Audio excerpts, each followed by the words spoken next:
The following program is a collection of stooges talking about happenings in the sports world. It is meant to be comedic informative. The opinions expressed on this show do not necessarily reflect the beliefs of their peers, their boss, or ESPN. There may be some cuss words because that's how humans in the real world talk.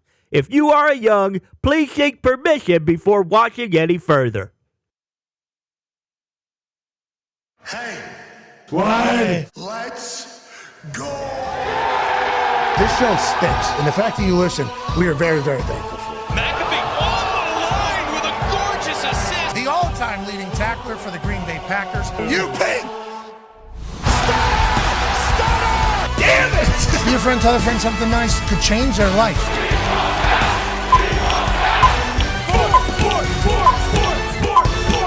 Hello, beautiful people, and welcome to Lucas Oil Stadium here in beautiful Indianapolis, Indiana, the forever home of the Combine. This program starts now.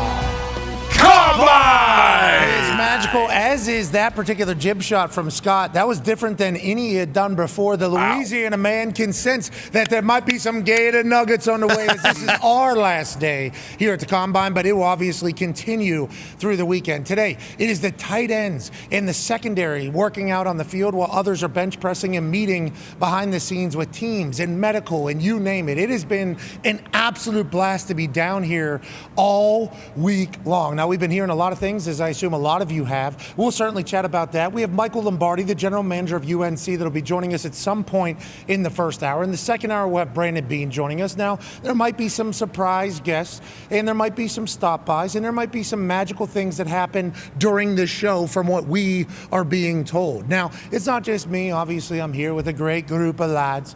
And once again, Ty Schmidt has missed the program. Damn. No text from him today. We hope he is okay. If you could send your love to Ty, we would be wildly grateful. But the Toxic Table is here. It just looks a little different. At Boston Connor and Mad Mel Kiper. Mad Mel today, tight ends, allegedly a deep class. Secondary, people going to run fast. What are you looking forward to today here in beautiful Indianapolis, Indiana? Yeah, I think, you mentioned how deep this year's tight end class is. Pat, I think you're exactly right. Obviously, the top two guys, Tyler Warren, Colson Loveland, I don't think they're going to do much today. So we're going to really test the depth today. A couple other guys, a couple other prospects who, if you go by raw athletic score, RAS, which everyone's talking about. RAS. Sure. The RAS score. We're going to see which of these guys maybe makes a name for themselves and really pushes themselves up big boards as maybe the number 3, number 4, number 5 tight end. Con man, I don't like hearing new names say they're not working out the Combine. Yeah, I don't love that at all. So, Shedeur Sanders wasn't going to throw, but came to meet and do medical. He announced that before the Combine, said, hey, listen, I got a lot of years of tape that you can watch. I'll be throwing in my pro day, which is a normal thing. This does happen. His workout partner, Cam Ward, also has come out and said he will not be throwing here. Tyler Warren not playing. Loveland hurt. I believe Arroyo, tight end out of Miami, also not working out. So you're seeing some people, big names, high-end guys, not work out. Pretty status quo. Don't need that to become the norm with everybody, though, Con man. Yeah, it's terrible. I feel like those guys, at least they were, consistently great all year, but it does open the door. Will Howard, let's see what you got. You can be the star here. And we hung around and watched the D-line linebackers yesterday. I'm not sure if that's my mic. Exhilarating, very fun to sit around and watch that for a little bit. They didn't actually have the times in the stadium. That was a huge miss, so we had to watch the TV copy as well, which was great because Rich but Eisen. the time is always like projected time. It's not the actual time. So I think they, because in the stadium, all the teams are getting their own time. Yeah, which is nice. But for the people in here, it's tough to even know the relative. Hey, it could be 4 seconds, could be 8. Who really knows how to clock those things? But no, it'll be nice to see some of the other guys step up a little bit. And I know there's a tight end out of Bowling Green. Fanning is his name. Fannin, who's a absolute stud. Shattered a bunch of records this year. So maybe a little less known guys, unlike the Cam Wards and Shedeurs and Tyler Warrens and Lovelands, maybe make a little name for themselves here today, which would be nice. Yeah, put on a little bit of a show here in Indianapolis. You can certainly steal it and maybe bump up your draft stock a little bit. And that's what the magical thing about Indianapolis is you got a lot of conversations happening behind the scenes. You got a lot of workouts. You got a lot of face-to-face time with these coaches. And, Jim Harbaugh said the other day on our program to start this entire week of us down here at the Combine, he said, all these guys say they like to compete. Well, here's an opportunity. Come compete. Some of these guys can really do it. Will Howard, okay, My source Says are telling me that last night, 11 p.m. at night, some people from Indianapolis were walking around downtown, and they look into a hotel parking lot. It's a little chilly last night here in Indianapolis. And there's one guy taking dropbacks and throwing a football over a parking thing to the other side, and there's somebody catching it. They get a little bit closer. They say, well, that's a tall, big son of a bitch throwing the ball there. Sure. Is this somebody trying to just be like, hey, Uncle Rico, this thing. Combine week, all the NFL people here, I'm going to do this. Got a little bit closer. It was Will Howard. Wow. It was Will Howard, Okay. who I don't know if he flew in or got here earlier, whatever the case was, but he had a throwing, schedule that had to happen. Did it 11 p.m. last night in a hotel parking lot. Not for the cameras. There was no cameras around. The person walked by and said it was just him and one other person who was catching the ball for him. Did not know who it was. Will Howard is ready to come out here and make a big impression, I believe. I have not talked to Will. I've not talked to Will's people. I don't know them that well. A lot of people are asking, like, hey, Pat, is Will Howard got you guys on the payroll? No. We just so happen to be at all of these games where he played his best ball, and he's a big son of a bitch. And whenever you talk about being big, whenever you talk about having moxie, when you talk about being likable, and whenever you talk about being able to put a ball on a dot, it's like, is that not what we're looking for in the quarterback? And then allegedly, I was at Cafe Patachou this morning, obviously an Indianapolis staple. Great. There's a lot of people there. And some people were dropping some information. Had a great breakfast with Rich Eisen. Shout out to Rich Eisen for paying for breakfast. Shout out. Getting a chance to kind of see people and chat with people. There's people that are like, 10 of Ohio State guys were kind of asked if you could bring one player with you to the next level to a team, who would it be? And I think 8 or 9 of them said Will Howard. So when you talk about a guy being loved by the boys, especially with how that season went, losing to Michigan, losing to Oregon, a lot of money, a lot of names, a lot of egos, a lot of hype going in, that could have kind of spun in on of itself. Got to give credit to Ryan Day, obviously, for keeping the boys rolling. Got to give credit to Chip Kelly for being able to keep the boys rolling, who I saw yesterday. He looks fantastic. I'm going to go back to college, win a national championship, then I'm going to come up to the NFL and try to do the same damn thing. As an offense coordinator this time, not a head coach in the NFL, has a lot more off of his plate, and he's able to just focus on football, which would be good. But Will Howard had touchdown celebration dances with every guy on the Ohio State Buckeyes. He was the guy that they looked to rally, and he was the guy that got it done. He's a national champion. He's a stud, and he seems like a perfect guy to lead your program. Will he come out here with Cam, with Shador not throwing? Yep. Jackson Dart will be throwing. Want the Ole Miss. Well, easy. Yeah, can't if you could say that. Yeah. Are we even allowed to say Ole Miss? Are we even allowed to say the school name? You actually can't even mention the state of Mississippi. Oh, is this America? Yeah, it is. There's a lot of people, saying a lot of, we didn't start it. Okay, it happened to be the number 1 trend in the world for about 2 days. We allude to it, say no names. I got people saying I'm a terrible. What are we? It's reporting the news. That's all. And I've already done this dance. With somebody from Mississippi before. Okay, so I'm ready. If you would like, all the people that are coming after me, we're ready. We are A-OK in that world. But Jackson Dart out of a university in the South, I guess, not even allowed to say. Red. Oh, we even allowed to say that whole thing. But he could potentially make a massive jump in this entire thing. I love the opportunity for these guys whenever other people choose not to perform, and I think we're going to see that. Now today, tight end, secondary. Yeah. Tone, what happened yesterday that is notable, and what's going to happen today that we need to talk about? Yeah, we'll start yesterday, and we'll start with the D-line. Shamar Stewart was basically the talk of the town last night during the workouts. He weighed in at 6'5", 267 when he was at the Senior Bowl. He was 6'5", 281. So he lost about 14 pounds to do what he did yesterday. Obviously, you're looking right there. He ran a 4.59 at that height and weight, which is absurd. He also jumped a 40-inch vertical and a 10.11 broad. He basically had the same exact numbers as Myles Garrett in the combine. Obviously, Myles, was a top pick and had 32.5 sacks in college. Shamar only had 4.5 sacks in college, so the production wasn't there. But as an athlete, he was an absolute freak yesterday. Yeah, he lost some weight from the Senior Bowl until now. He was listed at 6'6", 290 in the guide. Yeah. So was he originally that? Then he gets down to 281. Now he's at 267. Yep. It's like, what will he end up being? If he gets down to 260, 255, is he only going to get faster? Runs a 4.59 at almost 270 pounds. Yes. What an absolute specimen. And I believe everything he did was in like the 99th percentile or 98th percentile. And, I don't think a lot of people knew Shamar Stewart's name maybe before yesterday. And then yesterday, everybody's like, hey, this guy's going to do a day. This guy's going to have a day. And he did. So he shows up in a big moment, has the body archetype in the making to be a great NFL player. Good for Shamar Stewart making himself some real money yesterday. Great. Also on the D-line group, Landon Jackson out of Arkansas. He is 6'6", 270. He jumped 40 and a half in his vertical. Jeez. And he ran a 4.68, which is ridiculous. He had 6.5 sacks each of the last 2 seasons. He's a late round first, early second guy who probably helped his stock a ton yesterday. He also redeemed himself in the bag drill. In high school, he had a tape come out that wasn't great in the bag drill. Yesterday, just an absolute monster, just a different human being. Yeah, definitely. And I think he was obviously going crazy around the internet because of the high school bag drill. And people were like, remember this guy? And it was like, no, I actually didn't. And then once I saw the video, I was like, oh, yeah, I remember the guy walking up, stopping, smacking a bag, and then jogging 4 yards, smacking another bag, and rolling. He had a hell of a day for the Woo Pig Suey bunch. Yeah, hell of a day. And then we go to the linebacker position, a guy we talked about yesterday who was going to show out and did show out, Jahad Campbell, the linebacker from Alabama. He weighed in 6'3", 235, ran a 4.5, and then was just super smooth in the linebacker drills. So he secured himself a first-round spot yesterday. And like watching his tape, like he sees ball, he goes and gets ball. So he definitely helped himself yesterday. And then the last one was James Pierce Jr., who when you were going through Abdul Carter's stats yesterday, you were talking about Abdul Carter, and then the second name that you mentioned the entire time was James Pierce Jr., the edge out of Tennessee.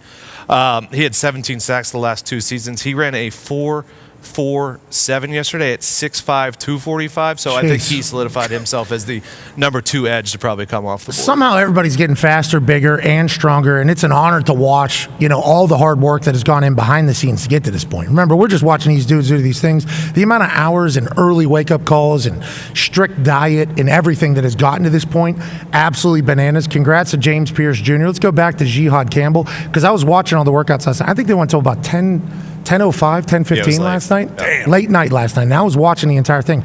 He's lanky. Yeah. He is a long, lanky fella. Incredibly smooth. A lot of the workouts they had them doing, uncomfortable and awkward. We're talking about full sprints one direction, then telling you to stop, turn around, having to sprint back, and then catch the ball being thrown directly at you, maybe at your body or at your face. Tough things to do. He was clean throughout the entirety. There was a guy from Georgia. Yeah, Shmail Munden. What's his name? Shmail Munden, I believe. Shmail Munden? Shmail? I believe that's how you pronounce his first name. I could be completely wrong. I'm not 100% sure if that is what his name is, but Shmail Munden. Junior. Yeah. Small Monday, whatever it is. He's a linebacker. Can we put the tweet up that I put out there? Is that the work? Yeah, here it is. Shmail Munden Jr., linebacker from Georgia. I didn't know we didn't. I thought we didn't have the video. We must have found it. We found it very late. Okay, so we find the video. So he's running one of these drills right here, and I'm watching this last night, and this guy is moving. You talk about 50-plus tackles each of the last 3 seasons. These are the exercises. Full sprint that way, stop, turn. Now a strike is being thrown at you, and that hits him right in the face. And he just jogs it right off. And to be honest, I don't know how that doesn't happen more to these guys. How often are you sprinting directly at a quarterback and he's throwing a strike right at your face? So that thing, you're running full speed one direction because that's how you're being judged. Are you going to be able to go full speed, stop, turn, go full speed back, and then that thing's running right at your face? Looks like an easy catch. A lot of guys made a catch. A lot of guys dropped it. He got hit right in the face, bonked right in the nose or the eye, I thought potentially. They said no, and he ended up getting back in there. But it was a lot of activity. It went very long last night, and the energy was insane on the field. We saw some guys benching this morning, a lot of juice. Wow. Looked like there was some movement. Feels like there's some special situations popping up here. Yeah, it is. And then today we move on to the D-backs and the tight ends, like you said. And a guy that I think is going to do kind of what Shamar Stewart did yesterday and while everybody is Nick Eamon-Worry, who's a safety from South Carolina. He's 6'3", 225, and he expects to run like low 4.3s. And he is just an absolute monster on tape. He like, remember when Taylor Mays came out and wowed everybody at his height, weight, and then ran like in the 4.3s? They're expecting Nick Eamon-Worry to do that today. Malachi Starks, who's the safety from Georgia, who is personally, when you look at the safeties, he is by far the best at playing the ball in this draft. He's going to run in the 4.3s most likely today. People are going to be very, very impressed by that. And then you move to the tight ends. We talked about the tight ends that aren't doing anything today. And Connor referenced Harold Fannin out of Bowling Green, a MAC guy. So we're going to see him today. He set the record for most yards and most catches in a tight end in one season in football, in college football history. So we'll look at him today. And then the other one is kind of a forgotten guy on that Oregon offense, Terrence Ferguson.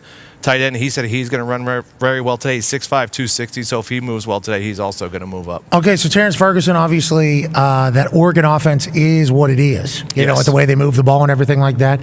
He was a monster. But they got a lot of guys over there on that Oregon team that are monsters. Excited to see him show up. And then in the secondary, there's a guy that's going to run a 4.2. Yeah, Maxwell Harrison. He's out of Kentucky. He's the guy that DJ said yesterday was one of his 3 guys that he said could push the Xavier Worthy record. And then we talked to some sources about Maxwell Harrison who said he's definitely going to run. Probably they expect him to be the fastest 40 of the draft. Okay, well, he's not the only one that thinks that. No. I saw a couple people say they're going to run the fastest. Yeah, both out of Texas. Isaiah Bond thinks that he's going to run the fastest of all time. Wide receiver. I think we have the video, right, Foxy? I'm going to break the record tomorrow, for sure. I anticipate running 4.20 or possibly I'm feeling great, I might run 4.1. Okay, so he feels like that's how he's going to go, Mr. Bond. Shout out to him saying that. And he wasn't the only one. Yeah, Jaden Blue out of Texas, the running back out of Texas. He said the same exact thing. So those Texas boys, which, you know, they ran with Xavier last year, so they might have an idea of their speed against him, so they think they're going to compete with him this year. Yeah, and obviously Sark just is a track factory, I guess, down there. Yeah. Makes you wonder, you know, with everything else going on, is that just going to continue? Is Texas going to continue to have that speed? And if they do, what is Arch Manning going to do with it? Uh-oh. Quinn Ewers playing through an injury last year is kind of what the narrative has become here at Combine. So a lot of people are impressed with his toughness. We'll see how he throws and does everything here at the Combine. Excited to watch that. The convo around the Combine, though, has not been about the prospects. It has not been about what's going on in the field. Now, granted, if Bond runs a 4.19, it'll certainly that'll become or Blue does, whatever the case, that'll become the convo. The convo here is a deal going to get done with Matthew Stafford? Because remember, this beautiful city of Indianapolis, Indiana, which is the greatest host of any event that you would like to have. Literally. Any event you'd like to have, Indianapolis would like to host it, and we'll do it better than anybody else. We're built for hosting. We love hosting. And the reason is because we got a lot of restaurants that are within walking distance to everything. We got a lot of servers. The service industry here in Indianapolis very much understands what the deal is. They'll keep restaurants open. They'll keep bars open. They'll give back rooms. They'll give privacy. They'll let people have their convos. And it's become an NFL spring break to get deals done or test out the waters for if there's any other conversations to be had. The big one happening here, Matthew Stafford. Yeah. He's the first domino, they say, in the quarterback. Not just for the older potential free agent quarterbacks. Not that Matthew Stafford's a free agent, but he's been allowed to snoop around, so you might as well consider him that. Aaron Rodgers hasn't officially been released, but he's like a free agent. Sam Darnold, the entire Russell Wilson, Justin Fields, you know, Kirk Cousins potentially. Sure. We'll see what happens with him. But the domino that needs to fall first, allegedly, is Matthew Stafford. He is looking to get paid from what everybody has been saying. And once he gets decided, now the draft class quarterbacks get viewed a little bit differently. Now the other veteran quarterbacks get viewed a little bit differently. But what the hell is going to happen with Matthew Stafford? Well, I think it's been reported, and if it hasn't been reported, I guess no, I don't think we're breaking any news. I think everything that we're about to say has been reported. It is difficult, though. Without a doubt. Yeah. Because there's a lot of conversations happening with a lot of people that know a lot of shit here at the Combine. So what's going into this year? Like, the amount of times I'm saying, am I allowed to say that? Has that been, what is the, you know, I feel like I'm an insider almost at this point. That's what Mullen McGrath was doing yesterday. I feel like we all do, like, because we're just shaking hands with people in passing, and they're just dropping information, and it's like, I didn't know that. Is that... you didn't say off the record. Yeah, but we're trying not to catch anybody up, and we're not in the insider game. But I think what has been reported is this morning, as we speak, either moments ago or still currently, Matthew Stafford in the Los Angeles Rams meeting. Now, there are other teams that are very, very, very interested from what is being reported and what sources have been telling us. The Raiders, allegedly very, very interested. Allegedly, there is an offer that is very much in play for Matthew Stafford to potentially, you know, go to the Raiders if he doesn't get something figured out with the Los Angeles Rams, where he only has $4 million guaranteed coming up into next season, which is basically a nothing contract for any player, let alone a starting quarterback, let alone a guy who's going to end up in the Hall of Fame who wants to play ball still. So whenever you think about Matthew Stafford, you think about, okay, he's having a convo with the Rams today. If that ends up going very well, does he go back to the Los Angeles Rams? Okay, if he goes back to the Los Angeles Rams, now everybody that was looking at Matthew Stafford to potentially be their quarterback is still in the market. Raiders, Giants, Steelers. How about the Browns? They're going to go young, but what are they going to do? So once Matthew gets figured out, which we are being told, and I think is being reported, is going to get figured out today. Today we will know what is going on with Matthew. Does that mean during our show? Does that mean later tonight? Who knows? But what's happening with Matthew allegedly cooking as we speak over there in Los Angeles? Well, you mentioned it. I mean, everything hinges on this. We really can't move any other chess pieces until this gets done. And it kind of sounds like, if nothing gets done with the Rams, something is in place with the Raiders. Now, granted, there's still pieces that need to be moved around, but you wonder, if he does go to the Raiders, is that one of those things where, hey, he's going to bring Cooper Kupp with him, and he maybe brings a couple other guys with him, because we already know that the Rams are going to move on from Cooper Kupp. Now, obviously, I think the Rams give him the best chance to win in the interim, but who's to say? I mean, the Raiders haven't had a quarterback in years. That's kind of this is a new Raiders Rich team. Gannon. Yeah. That's what I'm saying. I mean, that was the last guy worth a shit, kind of at quarterback. Well, speaking of Derek Carr, allegedly going to be the Saints quarterback going forward. Exactly. Yeah, great player.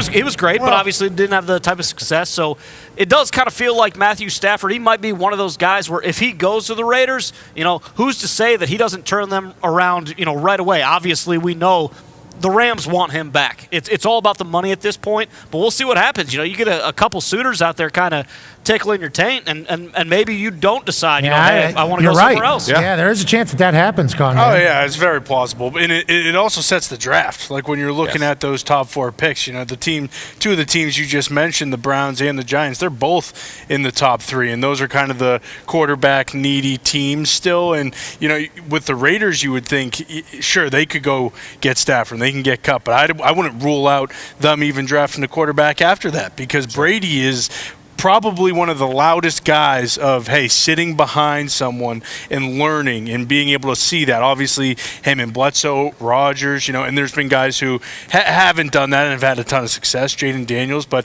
it feels like that is kind of the most for sure way to get your rookie quarterback to become great immediately. And then, that would set up some of the other teams as well. And the Browns, you would assume no matter what at 2 are going to take a quarterback, just because that number 2 pick has just been the, definitely going to be a guy. If you have the number 2 pick and you take a quarterback, let the number 1 team do their thing. Go ahead. You guys decide. Hands off. Okay, you guys. At number 2, whatever quarterback you take, history tells us in the last 2 years they are going to be unbelievable immediately. But really, Stafford is going to make so many massive, decisions for other teams based on where he goes and with this upcoming draft. And the Las Vegas Raiders, obviously they're looking at a quarterback, need a quarterback. Talked to Chip Kelly yesterday. Chip Kelly said, I literally read out here, I said, you guys need a quarterback, right? And he goes, every team needs a quarterback. And I'm like, okay, Chip. That's not true. Okay, no, but he's saying technically, yes, every team needs a quarterback. Now he was literally like just being like, I need a quarterback to play football, And he said to you want to play quarterback for us? I'm like, Chip Kelly offense? Hold on. Sure. Are you going to be calling that, that entirety? I think the fascinating situation with the Raiders, and you brought it up there, all the OG quarterbacks are like, we're rushing these guys in here. We're rushing these guys in here. We're giving these guys no chance at all. Now Tom Brady, who everybody at the Combine has basically said very active. Tom Brady has been very active in being the owner of the Raiders. Tom Brady has been very active in like, hey, not only my investment, but also if I'm associated with this place, I would like it to do well. Yeah. I would like it to go well. Now, he just so happened to be skiing in Montana at the same exact time Matthew Stafford was skiing in Montana. They're both incredibly wealthy, got houses in the same community out there in Montana, and they just so happen to be there. And, that is that's kind of what's being reported by one particular party of the Starbucks scuffle. And on the other side of the Starbucks stare down is saying, you think they just so happen to be in the same town in Montana at the same exact time in this time frame where one is wondering what the future looks like and the other is needing that exact person? That's what Schultz is saying. NFL Network's saying they just so happenstance. This happens with rich people all the time. Right. And Schultz goes, I know.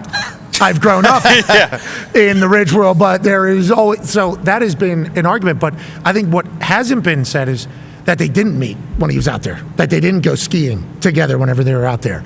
And that kind of falls in line with everything we're hearing about Tom Brady as the owner. Whenever the head coach interview was happening with Pete Carroll, who was running the interview?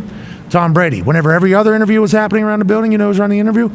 Tom Brady. General manager think Tom Brady. Now, I would assume Tom Brady is very much involved in who's going to be our quarterback.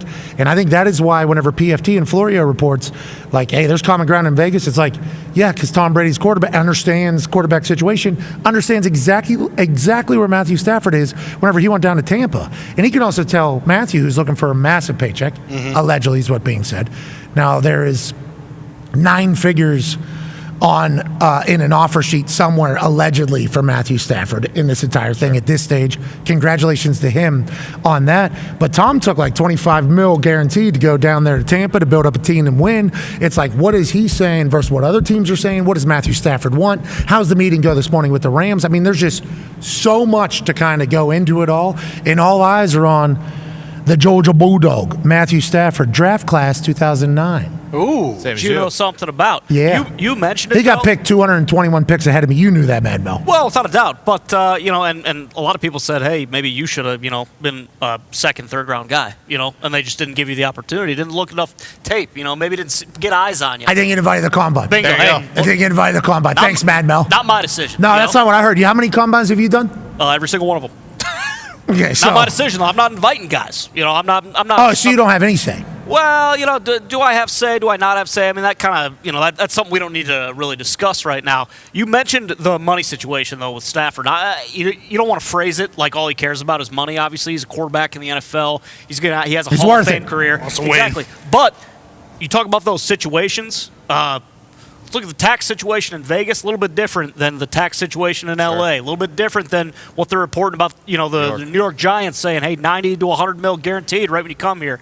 Your dollar's going a little bit farther in Las Vegas than it's going into any of those other places. So if money is, one of the kind of end-all, be-alls of this whole situation, one of the caveats, if you will, then who's to say the Raiders aren't, in terms of being able to compete with the Rams, they're right there. So let's just play this out real quick.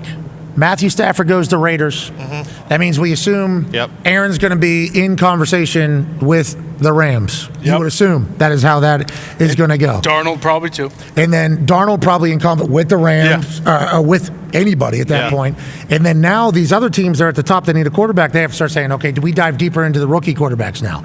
Is that maybe what Shador and Cam are hearing too? Like, hey, teams are kind of waiting to see what for sure is happening with the veterans quarterbacks before that. And are they like, well, if we throw now and we have a great day, of course it matters, but the only thing we can do is hurt ourselves maybe going into this conversation. I don't love it. I understand it business wise, but if you go out here and light it up, maybe whenever one of these teams that is going to inevitably end up without a vet goes, yeah, I want that guy over that guy. Now Browns, we assume, going to take quarterback. We assume they're going to take quarterback because they have to, because it has to be a rookie quarterback, has to be cheap. Money. They can't afford anybody else because they don't have it. So whoever goes there, everybody's saying Cam Ward. Everybody's saying that's going to be Cam Ward. He's the number one quarterback. So now you look at the Giants. You look obviously at the Titans. You look at the Raiders. You look at a lot of these teams that need QBs. Who falls in where? I think there's a chance that more rookies kind of get drafted early than we had been talking about all the way up until this point. Well, and that's why the movement will be so interesting. Like, obviously, the Patriots, the Jags at 4 and 5. Neither of those teams are taking a quarterback. The Patriots have Drake May. The Jags paid a lot of money to their quarterback, so they're not doing anything. I mean, Titans, Browns, Giants, Raiders, Jets. Yeah, all of them. All of them need a quarterback. Top 7. And 9 saying that they're sticking with Derek, but they need a quarterback too. You get a rookie quarterback in there. I mean, that's a lot of. They met with Cam. They met with Cam Ward, and they don't have that much money. Obviously, they're in cap hell for who knows how long. So who says they wouldn't trade up to New England at 4? Because I think it was Field or it was DJ yesterday talking about how at 5, the Jets are in love with somebody. There's only Cam or Shador left. Who says they don't hop the Raiders and go to 5 and take a quarterback? And then I don't even want to speak just for our city, but I mean, the Indianapolis Colts at 14, they said it's open competition. The quarterback, would they want a young guy or they maybe want something else? I mean, like, there's a lot of teams as you start to look at it and as we start to hear conversations. And now, granted, the people we're hearing from are people that would like these younger guys. They would like these younger guys to get opportunity, but they're like, hey, we're hearing a lot more interest than what is being reported. As teams continue to look at their situation, the situation around it, it's like, Yeah, maybe we take a shot on a guy because a quarterback can be very cheap, and that can help your entire salary cap if you can hit on a rookie guy. But also, I was listening to your podcast yesterday, Mel. Sure. You made a good point about the Giants at number 3, like Daboll and Joe Shane. Like how many? If they don't win this year, like they're already on the hot seat. How are they going to do it with a rookie quarterback at 3 if they don't get Matt Stafford? Like I looked into this, and maybe it was somebody that was around Daboll and Shane. Not them exactly, but somebody from that area. Maybe the PR person. Sure. Okay. Maybe the PR person. Could be. Comes over and says, like, hey, our building thinks that you've been very fair with everything. Just want to let you know that. Like with the way we talked about the hard knocks and everything. Like, nice. They don't hold it again. Like, hey, sure, you guys have been very fair. And I was like, that was very kind. Then dropped in a little reminder. Daboll's won like 5 Super Bowls. He was coach of the year. National champion. Like, hey, I know it's with Bill, but he's just saying, like, he's been around a lot. Yeah. And Nick Saban and Bill Belichick are like Daboll's guys. They're like, let's not, don't forget that, please, in your conversation. With everything we have going on, like, please don't forget that Daboll has had massive success, which is why Mara is very much like, okay, you've seen it, you've done it. We've been behind the 8 ball in a couple situations. Let's see what you do. But them getting a young quarterback, you would think would be able to help out the rest of the roster, or maybe them going with the vet, like they're saying with Matthew Stafford. If they get a vet and then they pair Neighbors with one of the best athletes of all time in Travis Hunter to come out, and whether he's playing wideout or D-back, like they immediately become a better team than Shedeur. And Connor kind of mentioned it, like if they do get Stafford, the Raiders they've been mocked Shedeur at 8 or whatever, 7 or 8, whatever it is, in every single mock because the relationship with Tom and they need a quarterback. So what happens with Stafford, to be kind of put not a bow on everything, but like what happens with Stafford is huge, and allegedly today for everything. So last night I was watching the Combine. I thought the NFL Network did a great job with the Combine. Congratulations to them. Mm-hmm. Legit. I think they've done a good job with figuring out how to film it and do it. Rich and Daniel Jeremiah are like the perfect tone for it. It's long. I mean, you're watching golf. You're watching golf in there. Vrabes did look sweet in this. Always does. He's a big son of a bitch, too. You notice that? He's just a big son of a bitch. If you're a player out there and you want to coach for someone that's been there, done that, we're talking about Travis Hunter. How many Super Bowl catches? How many touchdowns does Mike Vrabel have? A few. Not just one. A few. What did they say about the Patriots with Travis Hunter? That the meeting, between Vrabel and Travis, they did have a little jovial little conversation before Travis left, talking about like, hey, you're not the first guy to do this. Yeah, but also in the evaluation of Travis Hunter, the New England Patriots, have we heard anything about how the Patriots said they consider, and this is just being reported, this isn't from... This is not from Vrabel to us. This is from other people's reporting. No, this is just from reporting, and it's not from Elliott Wolf either, but they consider Travis Hunter the number 1 corner and the number 1 wide receiver. Now, that could be coming from Travis Hunter's agent who heard that from... I mean, there's just so much shit that gets kind of thrown around out here. Just like footballs by Will Howard at 11 o'clock at night in the hotel parking lot. Think about. We were told that by somebody not associated with the NFL. Somebody lives in Indianapolis. We live here. So we know a lot of people around town. And they're like, hey, saw a huge guy, just throwing a football in a parking lot at 11 o'clock at night. We're like, look at Uncle Rico down here. And then we said, yeah, fuck it. We're going to go see who that is. It was Will Howard. Yeah. It was Will Howard. And then just like a quick, what the hell's going on to the other guy who they did not know. And he's like, his schedule. He has like a schedule. There was so he got to do this. It's like, this guy might be the guy. Mm-hmm. This guy might be the guy. This person couldn't reiterate enough. The guy that told us this. The source. I don't want to give. I almost just said name there. No, I almost did too. Yeah, we did not need to say. That's the whole thing. That'd be the biggest day of this dude's life. Yeah, you don't know. A guy in the NFL. Yeah, A guy in the NFL. No, it's an indie guy. It's an indie guy that saw this, who literally was just downtown and saw it. And it's like, the thought that there was no cameras around, like, wasn't trying. It was just like, I got to get this in somewhere. It was like back parking lot, like hidden away almost, as if trying not to, just trying to get shit done. It's like, that's a hilarious aspect of it all. Who are football guys? Who are guys that you want to bring into your culture?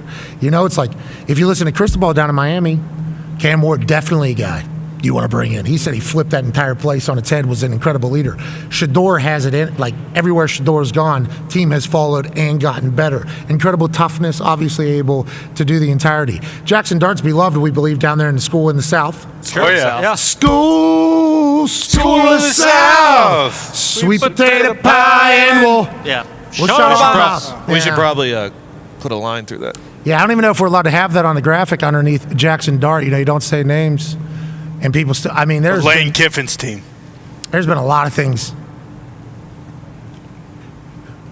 Brother, it's the number one trend in the world. What are you going to do? What are we? I mean, we are topical, but like, what are we?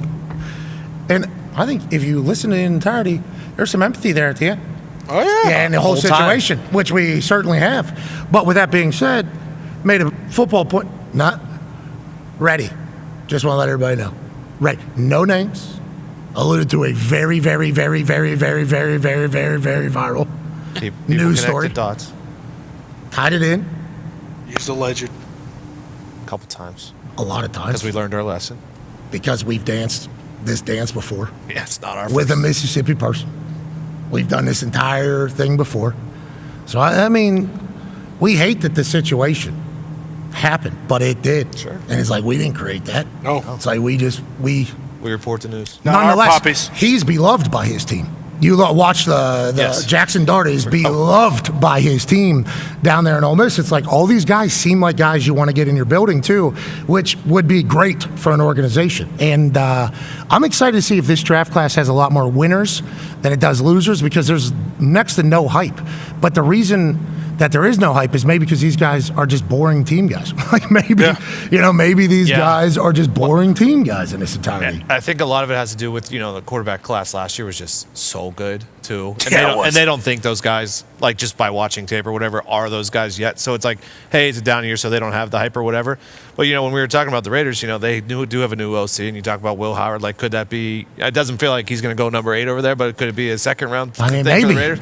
Yeah, you have no idea. I legitimately – Bo Nix, from what I'm hearing – Bo Nix at this time last year was not a first-rounder. Bingo. Then he puts on a show. Neither was Penix. Penix wasn't either. Yeah, Sean Payton meets with him, and Sean's like, I love this guy. They start looking at the tape through, like, your offense's eyes with the guy. Even JJ last year, and he was the guy. He wasn't doing it in a parking lot. He was doing it in the convention center hallways or whatever, and he actually got filmed, Everything gets filmed, by the way. Yeah. So, I mean. That did not with Will, though, last night, once again, because that's crazy to me that that's happening. But to your point, go ahead, Powell. No, I was just saying, like, because of last year's class and how they performed in their first year, I think that's why the hype isn't there. But who says that can't happen with all the guys this year, too? It's also inevitable that as we sit right now, this game of quarterback musical chairs, someone's going to get left out. Yes. And someone is going to panic on draft night. I know this class, even on my big board, don't have a whole bunch of these quarterbacks going. Yeah, exactly. We'll see what they do on the field. But there's going to be one of these teams who's putting all their chips in either the Matt Stafford or the Aaron Rodgers basket, and that doesn't work out for them. So they might be inclined to, trade back up in the first round or do something like that. And who's to say that we don't see, four quarterbacks get drafted in the first round? Well, that's what's crazy. Like, we're talking about if Stafford's here, there, all over the place. If he stays in L.A., right? Okay, so now all of a sudden none of those top 10 teams that were looking at Stafford, they're not getting him.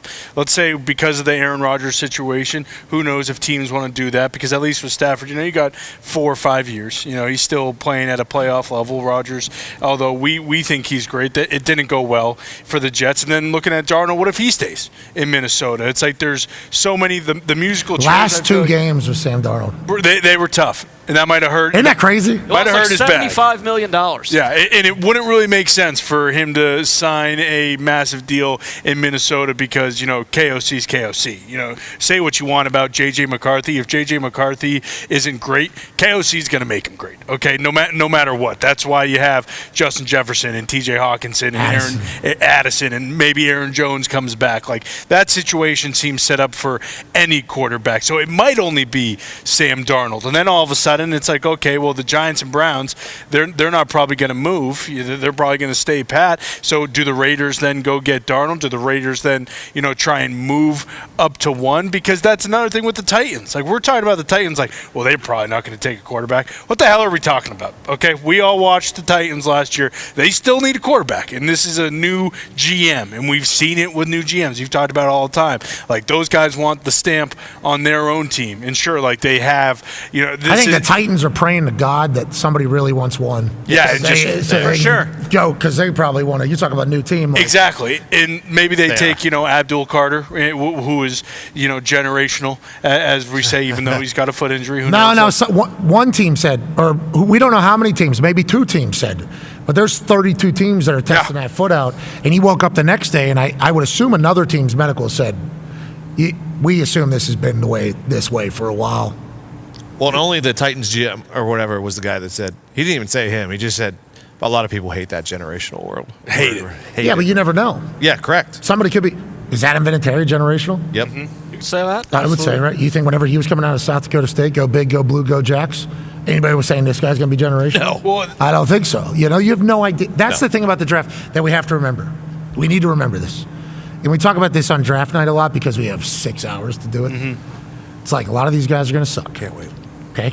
A lot of these guys are going to suck. And a lot of people that we think are going to suck turn out to be pretty good. And a lot of people we have no opinion about come out of nowhere and are great. I mean, that is just the history of the NFL. That is the reality of every single draft class. And that is also the reality of this time of year when people really win somebody over. You win over one team, you're in a good spot, okay, in the draft.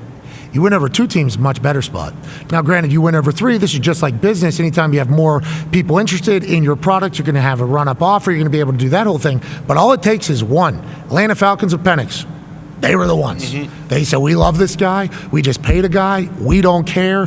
This is somebody that we think is generational when maybe if you didn't watch Michael Penix in college at Washington or at Indiana, you didn't think that going into the draft because he wasn't chatted about as much as Caleb and Jaden and Drake May. You get it in that entire thing. All you need is one team. Sean Payton loving Bo Nix. All you need is one team. And whenever you hear somebody say during draft night, well, that was a reach. No, that was one team that liked somebody a lot more than everybody else, and we'll assume that they have a vision for said person and to have them make them successful. Oh, and some of those guys, I feel like we talk about a bunch their entire career. Like we almost get bored with them. Like Brock Bowers, when he was a freshman at Georgia, it was like, oh, this guy is generational. He's gonna go, and then he doesn't even go in the top 10. It's like guys. Obviously, you go back, you redraft. He's a top 3 pick. He was one of the best players in the NFL. I think he was All Pro this year.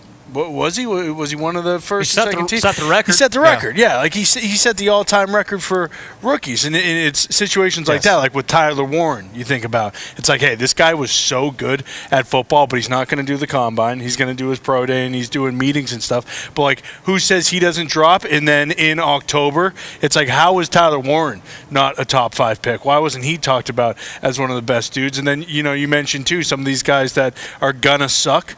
They'll end up like Mekhi Becton, where they'll be talked about and ridiculed for so long, and then they'll go to a situation like Philly and be, a future all-time guard, one of the highest-paid guys. Could end up like that. Yeah. The guys that end up sucking and just not finding the right home or just actually sucking at football, we don't talk about them ever. No. But Mekhi finding a new home, I mean, it's happening with Sam. It's happening with a lot of these guys. But other positions, it very much happens as well. I mean, our guy D-Bud.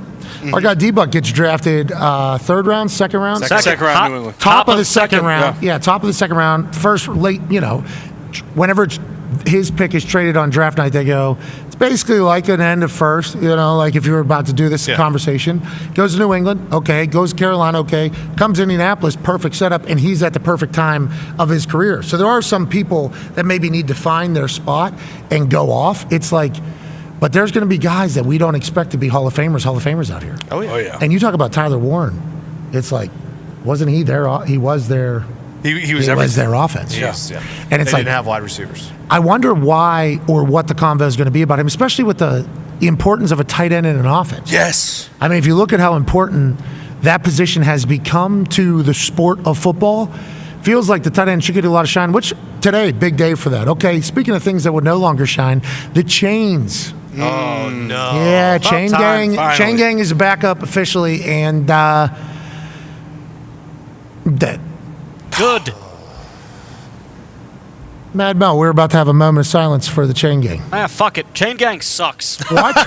Now, listen, if we're watching Leatherheads, if guys have leather helmets on or we're going back to the 1960s, sure. The only thing that we heard about the Chain Gang in the last couple years was when one of these guys who was overweight and probably shouldn't have been on the field, not in good shape, would have like a horrific leg break. That was the only time we were talking about the Chain Gang. Or, if it was Yep, here we go. Yeah, that's.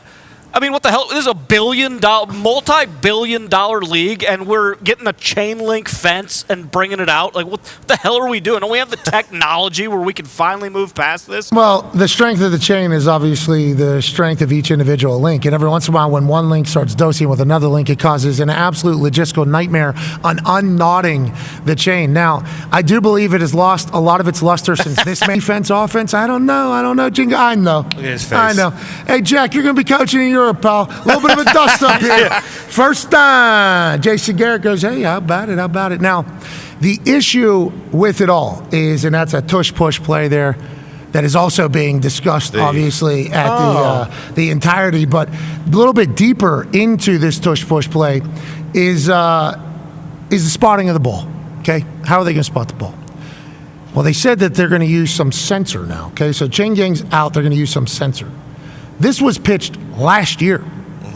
Hawkeye technology, I assume this was pitched a decade ago. Sure. But last year, it was actually put onto the field of play. And the only reason why we know this is because I've been an avid, hey, this can't be in 2024 how this goes. We can't be just judging things off of us. We can send a FaceTime. You could send a thing up to a satellite, and then it can just send over somewhere, and we can just see people in 8K somehow. Okay, I have no idea how that. We can create, AI can think of anything, and we can't figure out where the hell the ball is without bringing this thing out. I respect and appreciate it as a backup if we Sure. need, without a doubt, if there's a malfunction in something. But there has to be some sort of technology that is able to actually document not only first downs, touchdowns, you talk about everything. Punts even helps out. Like where'd the ball go out of bounds? I mean, there's just like so many things. Field goals, if it's up over top of the post, where's it? I mean, so many things that if we could figure out that technology, what you would assume you could. And then the people from tennis, Hawkeye, came in and said, we got you. We already got to figure it out. We need cameras down the lines. We need a camera moving down. And then we'll be able to do it. We were celebrating these people. Okay, we had McEnroe on. McEnroe from the tennis community said, oh, Hawkeye technology now, that adds in a whole nother element. And we said, what's that? And he said, well, tennis players say that with their eyes, best in the world, these tennis players, they look down with their eyes and they clearly see that the ball is out of bounds. So they challenge it, which is why Hawkeye happens. And then Hawkeye goes, and then boom, hits the end of the thing. And the tennis player is like, that's not real. Like, I literally just saw it. Now, granted, heat of the motion, maybe a little bit of blur, maybe sweat drips in the eye, Definitely. maybe you miss it, whatever the case is, maybe Hawkeye's right. But this adds in a whole nother element of rigged conversations that are on its way that we didn't know was happening in tennis with the Hawkeye technology. Yes. But there are tennis players that are like, oh, the league is working against me right now. The league wants this person to win. Like, there's people that think Hawkeye works against them. So whenever Hawkeye gets the NFL, we're excited, but we are precautious a little bit. Then it debuted, and it was crap. Okay, absolute crap. It was a preseason game. Detroit Lions throw. Whoa, what a ball. What a catch. Gorgeous. Keep the clock rolling here. Second quarter, obviously. Kennedy makes a great catch. They show a replay. From the beginning of the play now, we're 35 seconds in this, obviously 45 seconds into this thing. Everybody, now I assume commentary is chit-chatting about it, but they haven't shown it on there. They're trying to figure out where the hell the ball was. Okay, was it a first down? Was it not a first down? We got this new Hawkeye technology. The Central will be able to tell us. Dan Campbell goes, Hawkeye, where are we? Because on tennis, we turn up, look at the screen, and whoa, boom. 2 seconds. It's immediate. And we could have got, people with 14 different eyes and chain gang out on the field to the other side. Maybe they have run a gasser. We're still waiting. It's 3 minutes and 16 seconds later, 3:19, all on air, first of all, and then boom, it's short. It's like, okay. Jeez. Everybody's like, I guess that's good. Nice. 3 minutes and 30 seconds. Can't it have took. that. So that is longer than the chain gang. So if we're going to bring in this technology, all we hope is that it's more efficient, because the bitching about reviews and the bitching about everything else all revolves around the game stopping and other stuff happening. So as long as this can be efficient and accurate, we're all in. And I think everybody will be all in, but they can't have that roll out week one with this whole entire situation. Comment, and they know that. They have to know that, because they scrapped it quickly after that. Yes. They scrapped it very quickly after that. And that's why it does feel as though they've had to have some sort of progression between that dog shit and then where they are now, because they wouldn't just throw the chain gang out without knowing, like, hey, what the product we have now, it's going to be quick, it's going to be much better, you're going to be able to tell it within a little 10-second period, but hopefully that the chain gang is done forever. I still think we should line up old guys so they can get obliterated by people on the field. The knees and stuff. They'll still be there. And That's I still think we should have a job for the older folks with the league. Sure. You know, and the entire thing. Because some of those guys, 89 years old, they ain't got nothing. Literally, they're just coming to chains. They'll be there. They're going home, and they're trying to get back to doing the chains. And the change served its purpose in the NFL and in football as a whole. And we appreciate them. But just like everything, robots are coming. This man seems like a robot, has an answer for everything. Oh, yeah. Business, strategy, inspiration, advice, football. The general manager for the North Carolina Tar Heels, Michael Lombardi. Yeah, Lombo. Look at those shoes. Oh, They're there's shimmering. Jordan. They're shimmering. I love that Mel. It's awesome. Feelings mutual, Lombo. Appreciate it. Thank you. Wow, you did see the plum suit that was attacked by Tyrese. I loved it. Who attacked it? Tyrese Halliburton. It's his birthday today. Actually, his birthday is tomorrow. It's a leap day. I appreciate you clapping for him because he does deserve it. He's a leap day baby. So it's only 4 years. You get cheated out of that. Weirdo. So happy birthday, Tyrese. Yeah, there you go. That guy doesn't have as many birthdays as everybody else. Kind of a bummer. But happy birthday to the new North Carolina Tar Heels. You have a brand new general manager, head coach, operation in the football department. How are you doing? We're great. We're doing good. You know, we've been in a dead period, so we had a chance to get the players in, work out, do all that stuff. So it's been great. Yeah, we set up our recruiting for 2006, which is everybody's ahead of it, and it's been great. You got to watch a lot of high school tapes, seen some really cool high school stadiums, seen some bad high school stadiums.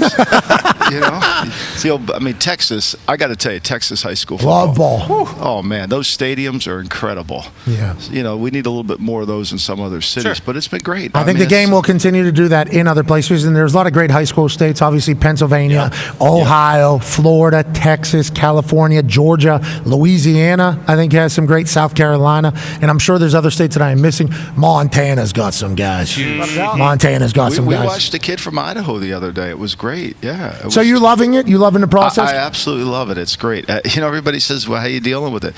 It's different than pro football in the sense that, you have to work 3 boards. You got 07, you got 28, you got 26. You're dealing with that, the portal.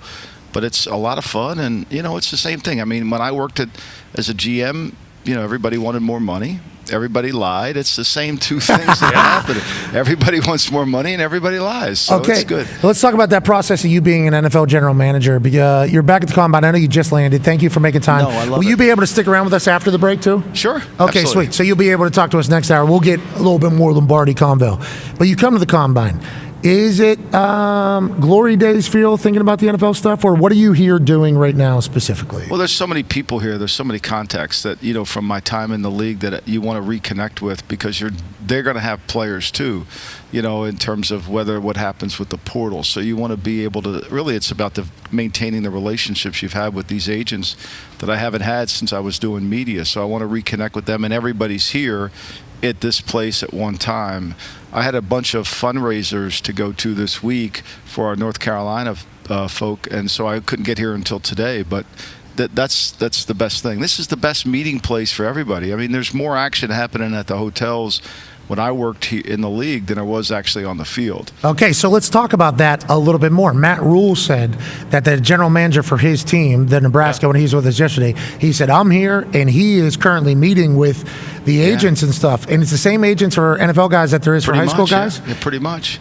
And it's the same. It's very reminiscent of the time. They may have a guy that wants to enter the portal. Who knows? Everybody's talking hypothetical situations, but you have to have a relationship with the agent to understand when you're talking to them on the telephone what you're dealing with. And a lot of these guys I have from my time in the league, but there's a lot of new agents that you don't know, and you need to kind of maintain that relationship and see if you can, because you got to get a sense of it. It's easier to have a conversation with somebody after you've met them. We need you to get introduced to Money Team Ed. Money Team Ed. He's Aaron's guy. He was the guy Joe Shane Hard Knocks phone call that was on the other side. Ed, it says on the captions. Okay. That is he. Young lad, strapping lad. Yeah. Good beard. He's good beard, good dude. Does good business. Does good business. I could tell in that call Ed wasn't going to give Joe a shot at another thing. I could tell in that call. You can hear by the tone. Yeah, me too. You guys also heard it too. You knew it. Yeah, okay, so let's talk about the Hard Knocks offseason. It is tweeted by Ari Mirov, I do believe, at My Sports Update. He is a grinder. Ari Mirov is an absolute grinder whenever it comes to aggregating and finding news. Per Sports Report, Bill Belichick and UNC will be featured this offseason for the Hard Knocks offseason season. Okay, so we loved what the Giants allowed us to see. Okay, I think all of us did. We all chatted about it. There was a lot of things learned because it was our first time ever watching that entire process, and there was a lot of things said. You guys have it this year? Is that accurate? You guys got a great relationship with NFL Films. It would make sense, too, with how college ball is becoming pro ball at this exact time. I think there's a lot of conversations going on right now about that. I think we've had a lot of offers from people all over to have us come in and look at our program and kind of do the behind-the-scenes things. I don't think anything's yet been official or signed to it to make it happen. Don't let Saquon go. Who would it be? Would it be? Yeah, don't do that. Would it be you? Would it be you negotiating that, or who's making that decision? No, that would be the university, and we got to make, when you're dealing with the university and the brand that we have at North Carolina, which is incredible, you got to make sure that everything's done right, all the T's are crossed, and obviously Bill has been talking to different people. They contacted all of us here, and Bill's been sorting it out. So you're saying there's definitely a conversation happening, and you guys in NFL Films know each other very, very, very, very well. Yeah. I mean, that's very well documented. And it's a tremendous place. Agreed. And so they do an incredible job, but I don't think it's official to be where it's at the point where we could say we're going to do it. If we do it, the idea of doing it is to let people examine what we're doing and see people take a look at the 33rd team in the NFL on how we're building this program and what we're trying to accomplish. And I think it'll give an accurate portrayal. I've often said if you're going to do Hard Knocks, you got to let people know you know what you're doing, because people are going to look at you and people are going to judge you and what you know, and you've got to really be able to teach a class. It's a good idea, though. Recruits watching too. You got to teach a class. Parents watching too. All of that. Yeah, we got, like, Mel has to teach a class on how to scout. We got to teach a class on how this all happens, and so that's that would be the intent, and let people know. Look, there's not many times that you can have the greatest coach of all time take you into a meeting. Yeah, I agree. And if we were able to get access to your entire thing, where you were building a personnel department, scouting department, Bill's doing his thing, you guys are going to high schools, recruiting, how does that go, those conversations? We'd all be very intrigued by it, but I also think the college football, like either transfer portal guys or high school guys or parents would obviously watch that. Like when you come on here, and you're an incredible good businessman, but when you come on here and you talk, I think whenever people, the more they hear you, they're like, I want to go there. I met some UNC kids that were amazing carryovers from maybe the last roster or whatever, and they were at a Monday Night Raw, I think, in Charlotte. I think they were up there in Charlotte. They came to the Monday Night Raw, and I talked to them, and I said, hey, you're going to be dealing with Michael Lombardi. Now, Bill Belichick, obviously greatest of all time, but you're going to be with Michael Lombardi. Utilize him as a resource, okay? Like, use him as a resource. He's a person that I use as a resource. He has a wealth of information on so many things. So when you're talking about becoming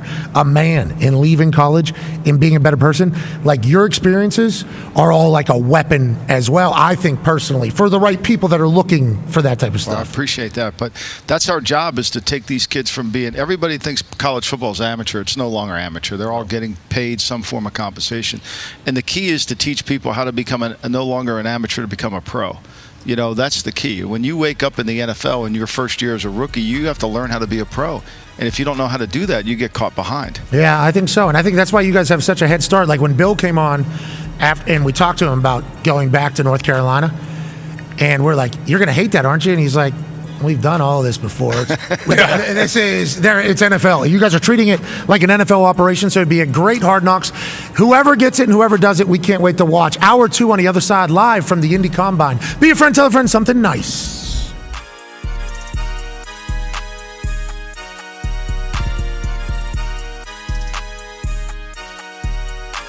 It's impossible to be at the top at both of those, essentially. Like, it's Dan.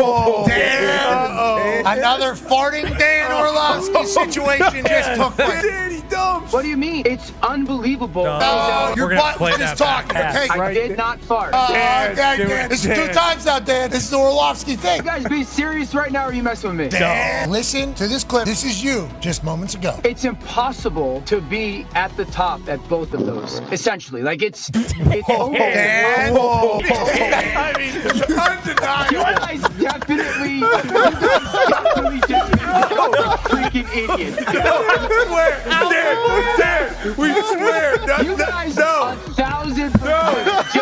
that up. No, we swear. We swear. No way. So no one did that then. Cartoons. What did you eat?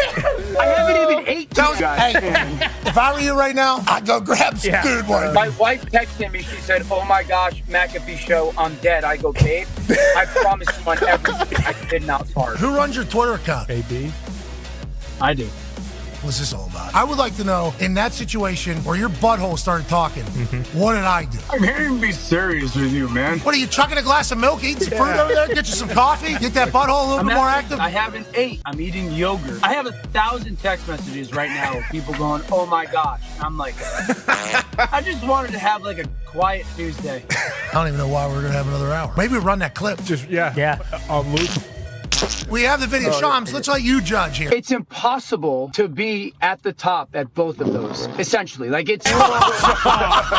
I need to hear the context. I want to give our guy... Shams, shut up! He said it sounded like a fart. What did AJ vote? It's a fart all day long, Kirk. You know that. Has anybody voted no? Dan. I'll be the captain of Team No today. We need you to do a tie-breaking vote. Is that okay? Sounds good to me. It's impossible to be at the top at both of those, essentially. Like, it's... There's no doubt. I mean, I like how he just kept on going right there. When he was talking, he didn't even break stride as that thing came out. He went and got the buggy, went to the store, grabbed some dude wipes to wipe those ass cheeks, just like I assume you do as well, Cabal. You have to go dry, wet, dry. Toilet paper, white toilet paper. If not, you're really risking the rest of the day having the swamp ass. You know, Dan Orlovsky, man, he got to accept that, man. He got to wear that with a pride. One thing that really bothers me when people do not take credit for it. You know, if somebody says, "Oh, that was you that farted," I get upset when it wasn't me. I'm like, no, when have I ever not claimed it when it was mine? You should claim it. But all those airports, people are traveling today, looking up at the ESPN. Dan Orlovsky farts. What's wrong with this guy? The closed captioning.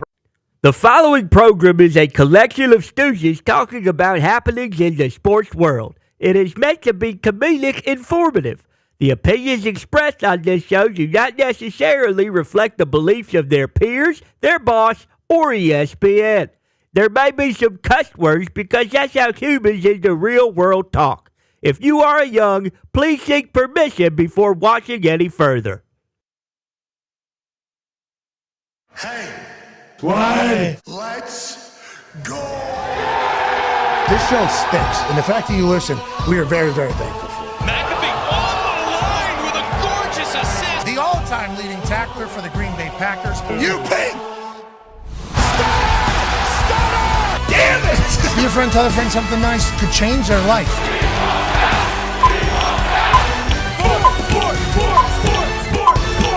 Hello, beautiful people, and welcome back to Lucas Oil Stadium in the beautiful city of Indianapolis, Indiana, the forever home of the Combine, which we are at. Hour 2 starts now.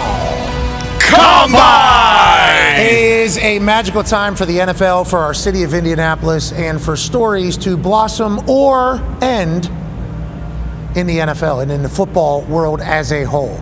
I'm not here alone. No, we got a great group of dudes live from the balcony, the lobby, the concourse here at Lucas Oil Stadium. Absolutely magnificent setup all week. We can't thank everybody enough for being a part of this. From Craig and Isaac from the CIB of Indianapolis, the City Improvement Board, who are the people that work directly with the NFL. Shout out to McCarthy, Carly, Jeff. You know, had some obstacles that were certainly, there was a lot of that from all parties, made some magic happen, and then the entire crew that set everything up. And I know we've been shouting out Scott and everything like that, but whenever you talk about everybody that went into making this happen, we can't thank you all enough. I think it's been a magical few days. It's been fun to be able to catch up with all old teammates and friends and old coaches and meet new people that obviously I've been a fan of. Wink Martindale was in here yesterday because he was watching his boys. And then I got the chance to meet D-line coach Esposito and the entire crew there. It was like, nice to meet you guys. Nice to meet you guys. People I'd heard of, but hadn't got a chance to really meet in person. I've done it here. So I'm very thankful that we've been here for the past 3 days. And it's been a beautiful kickoff to the offseason. The Toxic Table looks a little different today. Okay, and please send your T's and P's to Ty Schmidt, who has missed 2 days in a row. I wonder if the Iowa guy has forgotten a work ethic. It's at Boston Connor, and it's Mad Mel Kiper. Mad Mel, I know you have high praise from Michael Lombardi, joining us, the general manager of the UNC Tar Heel football team. Without a doubt, one of the few guys who, has always shown me a great deal of respect. I obviously respect him. He is my GM. I feel like he kind of got blackballed, towards the end of his career in the NFL. This guy's the GOAT, okay? So if, you're in an NFL building and you have any ill will or malice towards this guy, you can kiss my ass as well. So that's kind of how I feel about Michael Lombardi. Oh, yeah, without a doubt. Okay, I went to the bathroom and came back. Mad Mel, thank you for that kind of layout of it all. And I would like to echo that sentiment. I didn't know that was potentially needed to be said, but we do say that. Hey, Lombo, we love you, buddy. Oh, yeah. Love you. I appreciate it. I love you guys, too. I really appreciate everything you've done for me. It's been a blessing, really. Now, you help us out. Let me tell you, Lombo, about how we truly feel about you. Okay? Doing a daily show. Yeah. 3 hours. Sometimes we go 4. Sometimes we go 2.5. Sometimes we go 5. Okay? So it's like, whenever you do that, lucky to do it. Thankful to do it. Okay? But there's some days where, man, we should not be taking anybody's time with this. Like, nobody should spend their time with us today. So we try our best to, show respect for people who show their attention to us or enjoy their day alongside of us. We try our best. And there's some days where it's just like, this is crap. Like, this is not good. And everybody's first thought is Lombo. And what you have done for our program, and you don't even know this, I assume, on days where there is real anxiety for me, maybe 15 minutes. Not a lot of news. When 15 minutes before the show starts. And in my head and body, having real anxiety, like, today's the day where people realize that they need to stop watching this program. We send a text or a call to you, and you have never said no to us. And anytime you come on, anything we ask you about, could be business, could be quotes from the past, could be about war strategy, could be about football, could be about anything. Yeah. You have a phenomenal, and you're an hour eater. That is it's awesome. Hey, we got an hour eater in Lombardi. Biggest compliment you could pay to someone. From us.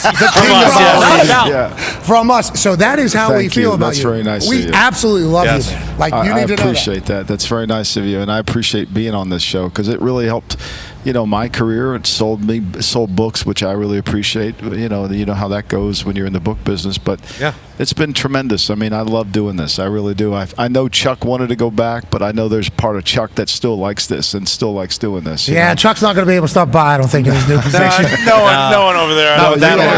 You enter the cone of silence when you go in there. Yes, I understand that. One half of the hammer, Dahn. Cowboys Tone Diggs is here. And obviously, Lombo knows everything about the Combine. What do people need to know about what happened yesterday at the Combine and what's happening today at the Combine? Yeah, yesterday there was a few guys, a handful of guys who really stood out. Shamar Stewart being the first one, being 6'5", 270, jumped 40 inches, broad 10'11", ran the 4.6, basically the same numbers as Myles Garrett when he came out. Actually, there's only 4 guys in the history of the Combine who weighed more than 260 and jumped 40 inches. It was Mario Williams, Myles Garrett, Shamar Stewart yesterday, and also Landon Jackson yesterday, who also is above 260 and did the 40-inch vert yesterday. But I wanted to ask Lombo a question off of that. So Shamar Stewart has all those numbers, has the 10 RAS grade, the RAS grade or whatever. RAS. That's crazy. But he only had 4.5 sacks in his college career. How do you, as a GM, do you go back? Do you obviously have to go back and be like, all right, why did that happen? Or how do you evaluate someone who is just an athletic freak but didn't necessarily have the production he should have had to match that? He was a great player, but just not. That's the hardest thing to do is because you have to take some of these positions that everybody thinks are all athletic positions and break them down into instinctive positions, right? To rush the passer is an instinctive position. You can't run past the guy. You've got to know when to transfer speed to power. You've got to be able to understand how to set up the tackle. You've got to play smart. I was on the phone with a legendary NFL coach, and he was talking about... almost said the name there. Yeah, he did. And he was talking to me about... Tuna. It was. Yep. He was talking. Gotcha. It was. I didn't want to name drop, but it was on the phone with Parcells. It was just the greatest. Baby con man. We know you, Lombo. The greatest phone call you can get is when you see Bill Parcells calls you. It's the greatest. So, because you're going to learn something. You're going to learn something, and for me, it just makes me so happy. So he was talking to me about Jumbo Elliott and how he became a left tackle. And they drafted him, everybody said, was a right tackle. So he went to Lawrence Taylor and said, hey, Lawrence, I'm going to put Jumbo over at left tackle. You tell me if this guy can play. First day goes by, Lawrence doesn't say a word. Second day goes by, Lawrence grabs him and says, he's the real deal. He's tough. He's got a nasty disposition. He's got great balance, all those things. And he's smart, and you can't beat him twice. Keyword, you can't beat him twice. He knows how to set up his rush. He knows how to handle somebody. And there's instinctive positions in football. The reason I tell that story is because there's instinctive. And so when you see these guys with great athletes or great 10 times, you want to say, oh, we can make him into something. But there's an element of instincts that go into this, right? It's like, don't tell me about a receiver that can run fast and hasn't had any production. Yeah. They've got to come together, right? You can make all the excuses in the world. Well, he didn't get the ball. He didn't. No, receivers, look at A.J. Brown, didn't run great. Look at Deebo Samuel, didn't run great, right? But they're great players. Okay, so on that note about running great, there is seemingly, and we got the secondary here today, there is certain positions that if they run a certain time, though, it's over, right? Like corner's one of them. You can't be a 4-6 corner, 4-5 corner. Well, it depends on your arm length. If you're a 4-4-5 corner, you're a 4-5 corner, and you've got arm length, that arm length is going to make up for that little bit of difference of lack of speed you have. How good are you at the line of scrimmage? Are you a second 20 guy or are you a first 20 guy? Can you burst for the first 20 or are you losing speed as you're running? And I think more than any position, corner's instinctive. You've got to be able to jump off of 1 foot at a corner. You've got to be in balance to jump to make the play on the ball in the air. And you've got to have the sense to redirect. We've seen a lot of corners that run 4-5-5 that play a long time in the NFL because they're instinctive. They understand they can read the route. They know when to break and anticipate things. So, yeah, I think to me you just can't go by that 40. You don't think there's like a disqualifier in the 40 for a corner position, even in the modern day? Somebody said they're going to run. Bond of Texas said he might run a 4.19. I've never seen that before in my life. Yeah, me neither. I've never seen it before, but maybe he can do it with the training and all that. But I do think the ball in the air, okay, you got to play the ball in the air. No matter how fast you are, you've got to be in balance when the ball's in the air. It's like watching the NBA players. If they can't shoot off of 1 foot, they can't play. If they can't rebound off of 1 leg, they can't play. And so it's a little bit like defensive backs. You got to see their balance. Tone, tell me about tell us about the tight ends that are performing today and the tight ends in this particular draft class, because I think this is a good question for Lombo, Mad Mel, about the importance of that position. And like we saw what Brock Bowers did last year, why aren't any of these being chatted about? Is it because Abdul and Travis are so different? Yeah, so they're talking about the tight end class being one of the deepest tight end class in a long, long time. Obviously, Tyler Warren, Colston Loveland out of Penn State and Michigan, they're not going to do anything today. Arroyo out of Miami, he's not going to do anything. From tight end, running back, D-tackle, off-ball linebacker. Last year, only 2 of those guys went in the first round. I'm talking 10 guys in the first round. Do you think that's a product of the current NFL coming back to smash mouth pound? Hell yeah, like those guys are more. Those positions are coming back, or do you think that just there's the people in those positions this year are just better than the last years? I think there's a resurgence back to the tight end. I do. I think there has to be, because you can't live in shotgun on 4th and inches and try to hand the ball off, right? I agree. And your team has no toughness if you can't run the football. And you got to have tight ends to me have always been the knight in the chessboard. They do so many different things, you need them. And so I like, for when you build like, who's the queen? Yeah, well, the queen's the quarterback, right? Well, who's the king? Well, the coach, king doesn't move coach and GM, probably. Exactly. That's because right. they're the last one to fall. Yeah, it's probably the coach and the GM. Yeah, checkers. I've been doing an exercise. So we have our board of our 26 class of all of them, and then who are the top 30 players on your board? We have 225 names on our board. Who are the top 30 offense? Who are the top 30 defense? And it forces you to say, how do you want to build this team? How do you want to build North Carolina's team? If we could get these 30 players, would be great. And it's a good tight end. There's a lot of good tight ends in America, as there are, because the tight end position is evolving. They're not all playing basketball now. And so it gives you so much versatility, because the object of football is to substitute without substituting. That drives people crazy. So when you can have a tight end like Gronk who can go out and catch a ball at receiver, and then you have another tight end who can line up on the line. I mean, Tony Gonzalez was really good, but when he had Jason Dunn as the blocker with Tony Gonzalez as the move guy, they became a dynamic offense in Kansas City with Trent Green. And so you need those kind of guys, and the tight ends give you that versatility, which makes you so much better. Brock Bowers is great. Now, if the Raiders had another blocking tight end to go with them, now, how do you match up to that? So now they're really in 12 but they're really in 11 because Bowers becomes a nightmare problem for the slot receiver. So you need to be in nickel, but you're in 12. But you're in 12, but they can block and they can run strong side and they can run weak side. See, everybody says they line up these receivers that can't block and play them as the third receiver. Well, they can't block anybody. The defense knows to not run the ball weak side, so they know they're going to only run the ball one way. Well, and they took Mayer the year before that, so I assume Chip is going to do something like that. Yeah. He's got a great advantage. They work perfectly together. Yeah. And when you have that combination, like the Steelers have Freiermuth, right? He's one of the few on-the-line Ys that can threaten the seam.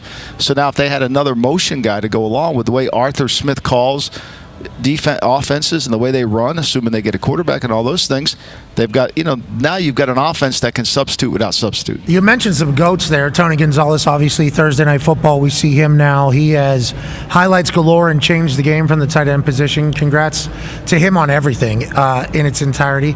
Then he mentioned, obviously, Travis. You didn't mention Travis, but we'll talk about Travis Kelce. To your point about blocking, Travis Kelce felt obligated to get better at blocking as he got older, right, because he thought he could be an asset to the offense in a different fashion. There was a couple big-time touchdowns that Patrick Mahomes scored where Travis Kelce is lead blocking and actually up in there. I feel like he thinks that's a big deal. You mentioned Gronk, though.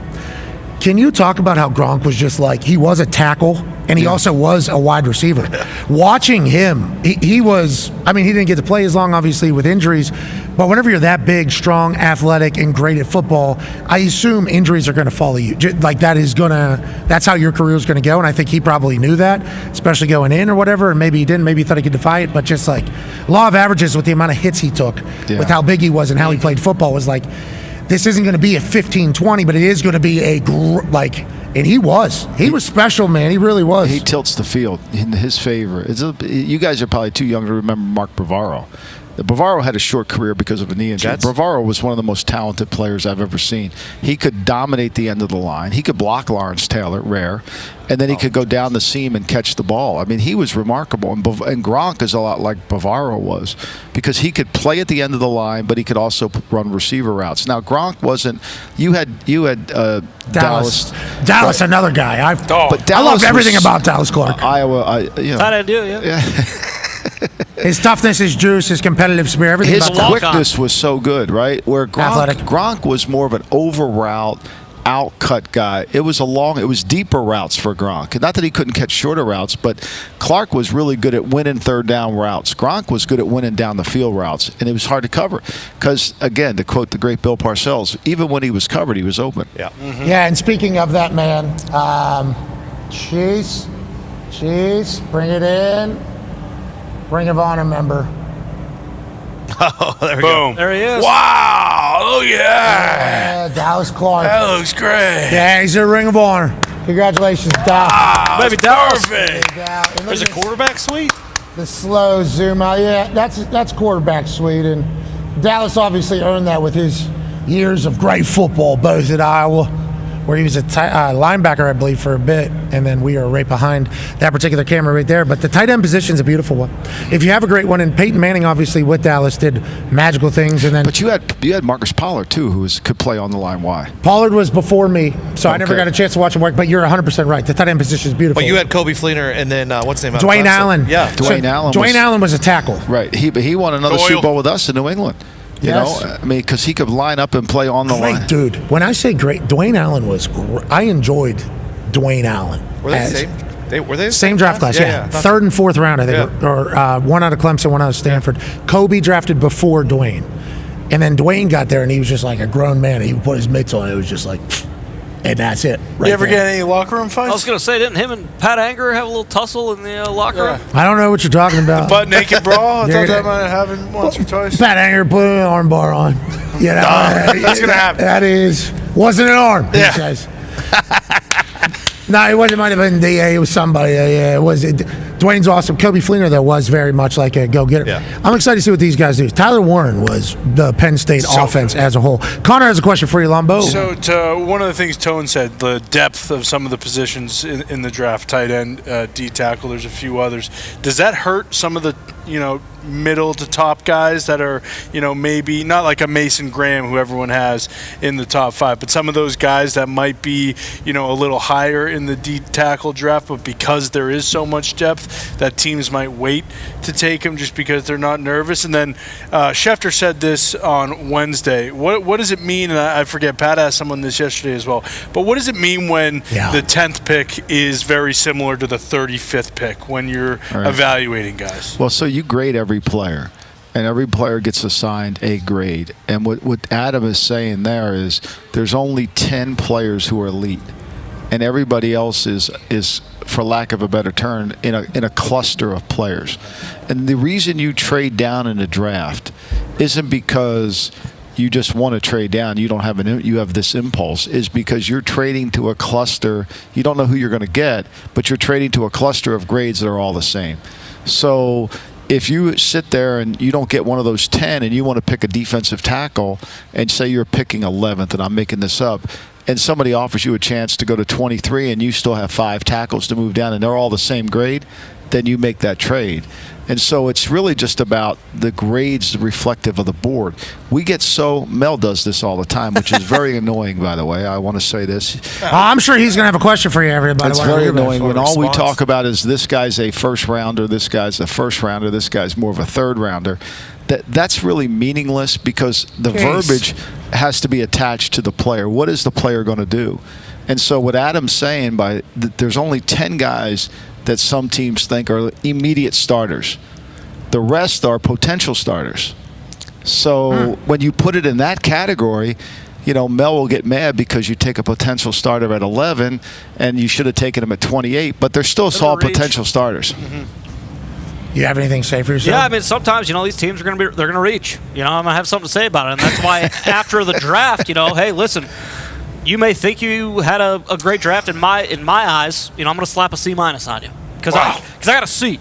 I got to see the proof in the pudding. Lumbo, I did want to ask you about something though, something that kind of drives me nuts. And it's been happening, more so in years past. Guys kind of just opting out to do the on the field stuff. Yeah. And we had Dick Casario on the other day, and he basically said, "Listen, you can't put too much stock in the on-the-field stuff anyway. It's not like a guy's going to go out there and he's going to be a 5th rounder. He's going to go through the drills and then boom, he's a 2nd rounder. He's a 1st rounder. But do you think this is a trend that we're going to see more so in the next couple of years where this is basically going to turn into interviews and medical, and we're going to have more of these guys say, hey, listen, my tape's out there. You can watch what I did in college. Right. I'm not going to do the on-the-field stuff. And as a GM, how much does that affect kind of your evaluation of a player? Well, it's still a game of football, so you still have to watch them play, and I think that's the most important aspect. I mean, we in college recruiting, we don't have the combine, so we have to use basketball, we have to use track and field, we have to use other sports to kind of use as a reference to check their athleticism and to truly test how fast they are, because it's hard to see based on the level of comp if they're really fast. But, I mean, this trend has been going on for a long time, guys opting out. And we get it. And the agents do a good job of coming. You come to the campus, you work the guy out. I've often said to me, and this would have to be collectively bargained, is if you don't work out at the combine, then you have to come back to Indy, and then you have to take another drug test to make sure that everything's clear, because what you don't want to see is the guy doesn't work out at the combine, he doesn't test positive for performance enhancement drugs, he goes home for 5 weeks, he gets that going, and you can't test them again until June, and now all of a sudden you've been duped. And I'm sure I didn't even think about that. If you're Mel's biggest mistakes and my biggest mistakes have been when guys have gotten drafted when the word steroids probably was the reason why they got drafted. I don't know if nowadays it's as much, but there's certainly science that people have. We had an era. I mean, Tony Bandrich. I got sent to the library by Coach Walsh to do a report on steroids because we had no idea what steroids were. What year is this about? 1985. There was a defensive tackle from Boston College. I won't mention his name. Sure, we can figure it out. Yeah. 1985 defensive tackle. See, now this is a lot more. The people suspected that he may be enhanced. Sure. But we didn't even know what that word was. We didn't even understand it. We had no idea. So I literally wrote a book report on I can still remember writing it, all the drugs. I mean, it was probably the biggest book report. I was just out of college. I didn't do anything like that in college my whole career. So I was pretty proud of it. But, you get duped on it. You get duped on it. You don't know. What was that that documentary, Icarus? Icarus. Have you ever seen Icarus? Yeah, I have. I've watched that. And that Russian doctor, scientist, piss guy was. I'll give you another one. There's Genius. a school. There's Genius. a school, and I'm not going to mention the school's name, that was producing NFL players for a very small school at a high rate. Right? And you as an executive in the league, and all of a sudden this small school in a big state is producing a lot of guys. You're saying, wait a minute, something's going on in a gym there somewhere, right? I mean, that's what you get paid to do. That's hilarious, right? You started doing descriptors in a very small school. Started producing in a small school in a big state. Starts producing. And I didn't know how many more you were going to get into there. So I just guessed what school that was. I don't but want to indict we don't them, hear but any of that really much anymore. The performance enhancing stuff that we hear about usually is Adderall, always, because the NFL never says what it is though. So players are always the ones that have to self-admit. That's why the guys who say like, I got horny goat weed at the gas station, and I think it was tampered. I didn't know that, so I'm out for 4 weeks. There's guys that used to at least give those types of excuses. Then there's people that have tainted supplements. I took a supplement, but it wasn't on the bottle, which is real. Somehow supplements can just omit some things because they're not. I don't think they're FDA regulated. Right. So it's just like. And the NFL's policy is what you're putting in your body. It's like sometimes you don't. So that excuse has one that has garnered some attention over the years. But nowadays we don't really hear about it much, right? No. I don't think we hear about it much anymore. No, I think a lot of guys know that there's the European element. You can go to Europe and some of these drugs that are not FDA approved. So you're saying, wait a minute, it's still happening, yeah. Well, I think what's at stake, and I don't think. I'm not accusing anybody of wrongdoing. What's at stake is a lot of money. I mean, this cap is at what, $275 million? 280. Yeah. 280. Right? There's a huge investment you have to make in your body. And you got to do that. Ladies and gentlemen, we have some breaking news out of Los Angeles, California. Matthew Stafford, who met with the Rams this morning and was potentially going to field offers from other squads because he only has $4 million guaranteed left on his contract next year, allegedly was asking for a good amount of money. He's staying with the Los Angeles Rams. Wow. It was a good meeting this morning. McVay and Matthew Stafford, we assume, and Les Snead as well, met with Matthew this morning in their facility. Who knows what was discussed? Who knows what the deal will be at this exact moment? But what appears to be a statement of, yup, from the Los Angeles Rams is Matthew Stafford staying in L.A. Rapp is reporting that he ends up taking less than he would have gotten elsewhere to stay with the Rams. Okay, so we thought that was certainly going to be something that happens. Hometown discount's a real thing, especially at this stage of life. His family has their friend group. He already has everything kind of sorted. His resume's already in place. So to pick up, uproot, and head elsewhere was going to cost some money. I assume the Rams knew that, which might be why they offered him a low deal to begin with. They offer him a low deal and say, all right, if you want to go see somewhere else, and then they find out what the market is, and then they're able to make what is considered a fair deal to keep him around. Yeah. Is that how you view it? Yeah, I think what they did was they said, look, we don't agree. Why don't you go see what your market is and come back to us? And literally, because we're not in free agency, he had to come back to him.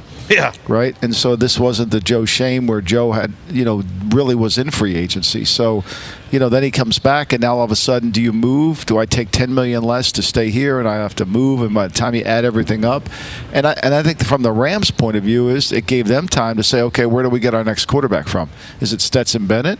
Is it somebody else? Where do we go from here? And I think, look, they got the ball on the 13-yard line? They were the only game that against the Eagles, yeah. The only tough playoff game, let's be clear, the only tough playoff game against the Eagles had was that game. And if they don't blow two protections, where they don't block Jalen Carter for some reason and why, he's throwing the ball in the end zone. And that guy's special. He just threw two there, Puka, and obviously Cooper is going to be gone, but Sean McVay, we assume in his offense, is going to be able to move the rock. The offense, too, already, which is another added thing about the money going elsewhere. New offense, new system, new home, new life, new everything, new question marks, probably new gripes about things that are happening in that building. That's a lot of new. So in his eyes, he thought it was going to have to be very, very expensive, and I think he thinks he should get paid because of how he's been playing football, and absolutely. Absolutely. Go ahead and do that. So I'll be excited to hear. And he stayed healthy, which is key, right? I mean, this has been the key for Matthew is to stay healthy. I mean, durable. Right, durable. I mean, nobody throws the ball better than he does. He still can throw the hell out of the ball, and the teams that were interested in him need a quarterback. Okay, so now that's the domino that falls. The Los Angeles Rams are sticking with Matthew Stafford. Matthew Stafford is off the board. Now we got the Raiders, the Giants, the Steelers. We got... Put the draft board up. We got the number 1 overall team with the Titans. Who's their quarterback going to be? You got the number 3 overall pick with the Giants.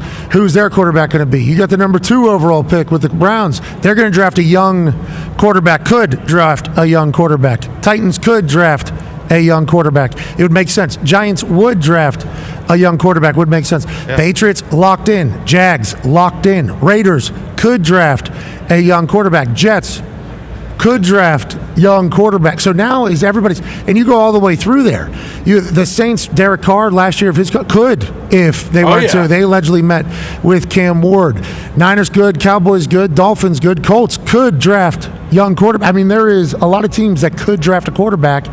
Now that Matthew Stafford is staying with the Rams, if he would have won to any of those teams, obviously that changes the math a little bit. But a lot of teams need quarterback. How do you view that? That's the position. I think if I'm Sam Darnold, I'm pretty happy. Okay. Yes. Yeah. I think Sam Darnold's marketability just went up a little bit more, even though I'm sure he has a lot of teams after him. Because who else are the Giants? Who else are you going to call? Who else is out there that you feel like you can watch a tape and say this guy did a hell of a job? You can say, well, his Jet tape wasn't good, but that was a lifetime ago, right? And speaking of Jet tape, not good. Aaron Rodgers, we don't know what he's going to be doing. Is he retiring? Is he coming back and playing? Our source says have told us that he's out of the country, and we'll be on, I believe, the program next week. So I assume we'll learn a little bit more there. But he's potentially in the market as well, currently.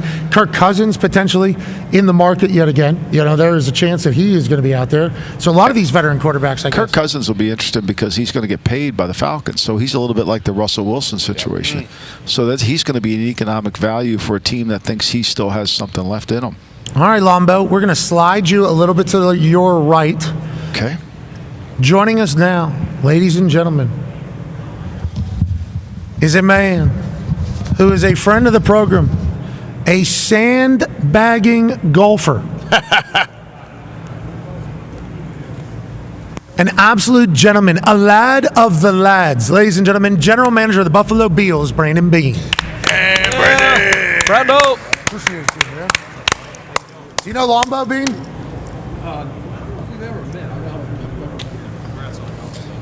How you doing? Good to see you. Good to see you. Good, how are you? Mr. Beane, how are we? Good to see you.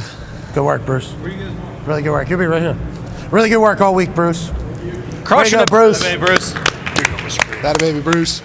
Oh, that was from the truck. Had a baby. Good work, baby Connor. truck. Had a baby truck. Way to go, Bruce. Way to pitch in there. Oh, no. Can we get this over? The more you can do, right? Well, I brought it over there for him. Make me look good. I know it's tough. No, it isn't. You're a handsome lad. Young-looking lad. Not as young as that Jaguars GM. Did you see that? Jimmy Coldstones. Yeah, he's 22. Tommy Gladstone. Yeah, exactly. He could be a guy. We have no idea. So let's lead into that. The general manager world is interesting. Obviously, you've been a part of it, and now you are in the middle of it at the very highest level with the Buffalo Bills.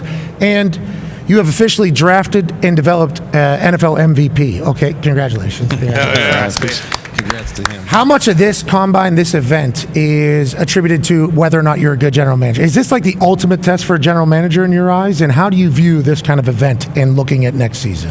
I think it's just a small piece. I mean, the number one thing here is truly the medical. That's why this all started. But for me, the most important thing are the interviews that we get to do at night. It's the first chance to kind of get to know the guys that behind the helmet and who they are, how they tick. We've obviously done a lot of background. We'll be calling Mike a lot to ask him about his guys real soon. They're good, right, Mike? Aren't they? All the guys.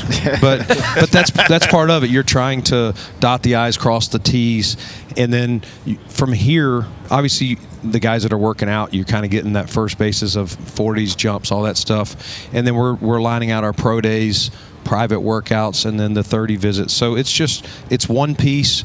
The medical thing is obviously huge. You hear these stories of whether this guy's going to have a surgery or whatever, which can affect their draft status. Yeah, and the medical is interesting. Do all of them have to do medical, or is it something that is medical like the only?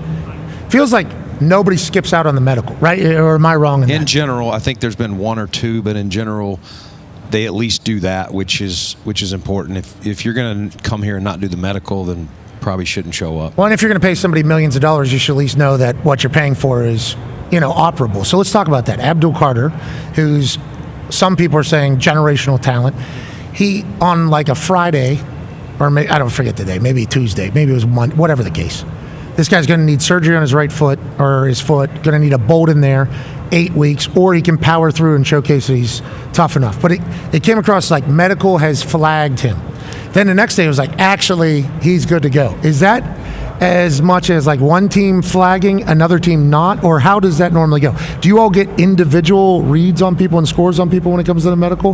How does that work from behind the scenes? Yeah, so there's a conglomerate of the best docs, physicians across our country, all here.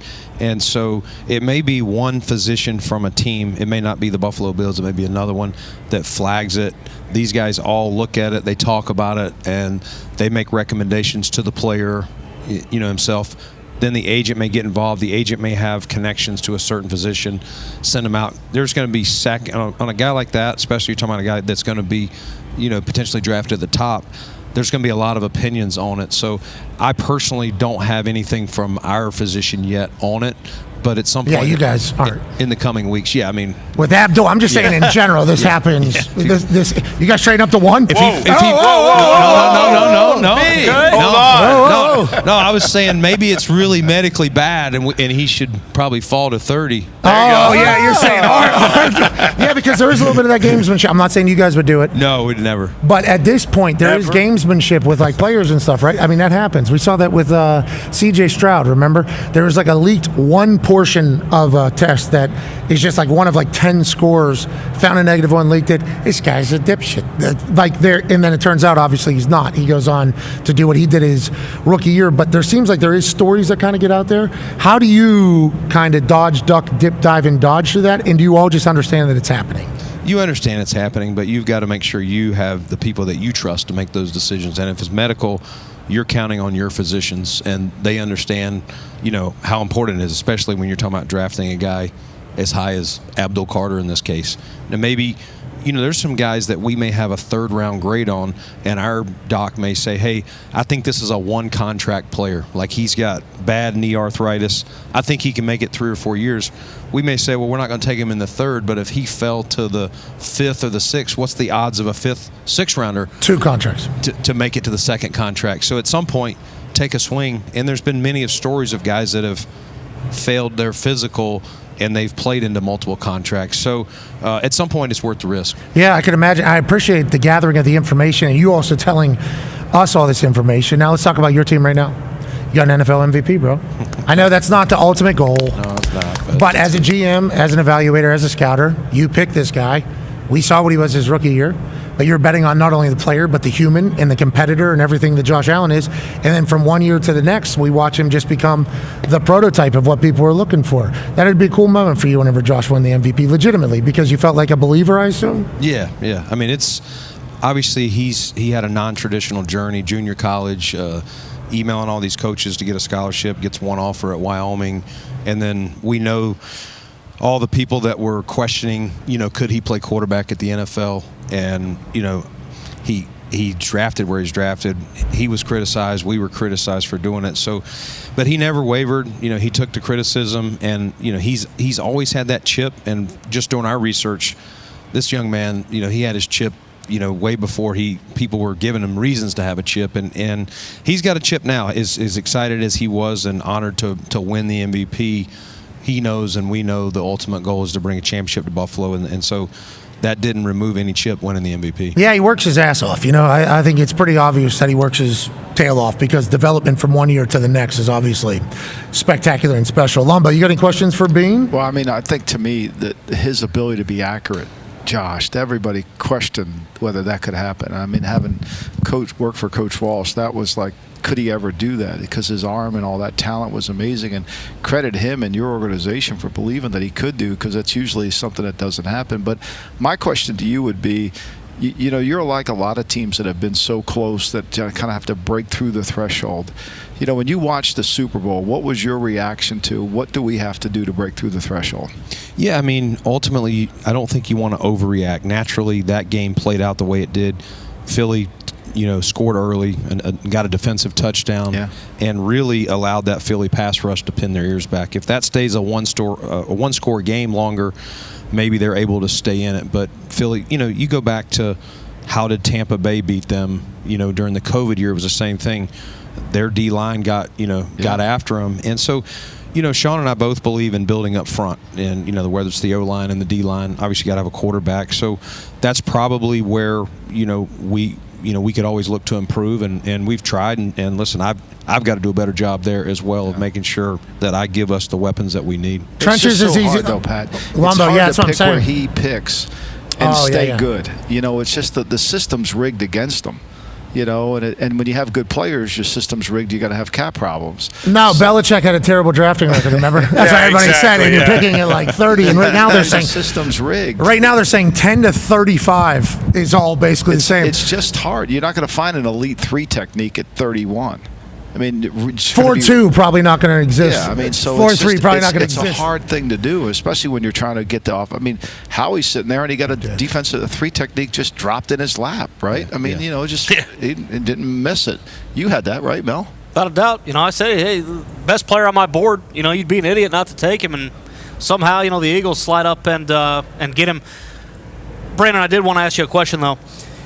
Now, listen, this happened last year, and I wonder if your philosophy has changed at all. Obviously, you guys trade with the Chiefs, and they end up getting Xavier Worthy. To Lombo's point, he was one of those guys. 4-2 guy at that time, yeah. 4-2 was there. Yeah. Scored in the AFC title game. He did. Now, and everyone obviously, Connor is a Patriots fan, as you know. I just thought I'd mention exactly. it. Thought I'd mention it. But, fans and people on Twitter are going to, take pot shots at you and shit on you and say, hey, what are we doing? We can't beat the Chiefs, and we're, trading with them and letting them get another guy. They got another guy who maybe we could have used. Do you take any stock into that? I mean, are you thinking at all on draft night, hey, we can't, these guys are calling, we can't trade with them because they're a team that we're going to see down the road in the playoffs? Does that put a sour taste in your mouth at all, or is that something where it's like, hey, guess what, guy on Twitter, go fuck yourself, okay? I'm the GM of this team, and I know what I need to do to kind of put us in a position to win a Super Bowl. Yeah, I mean, to me, your first thing is what is the best decision for the Buffalo Bills? And you can't worry. You don't have their draft board. They're not calling you.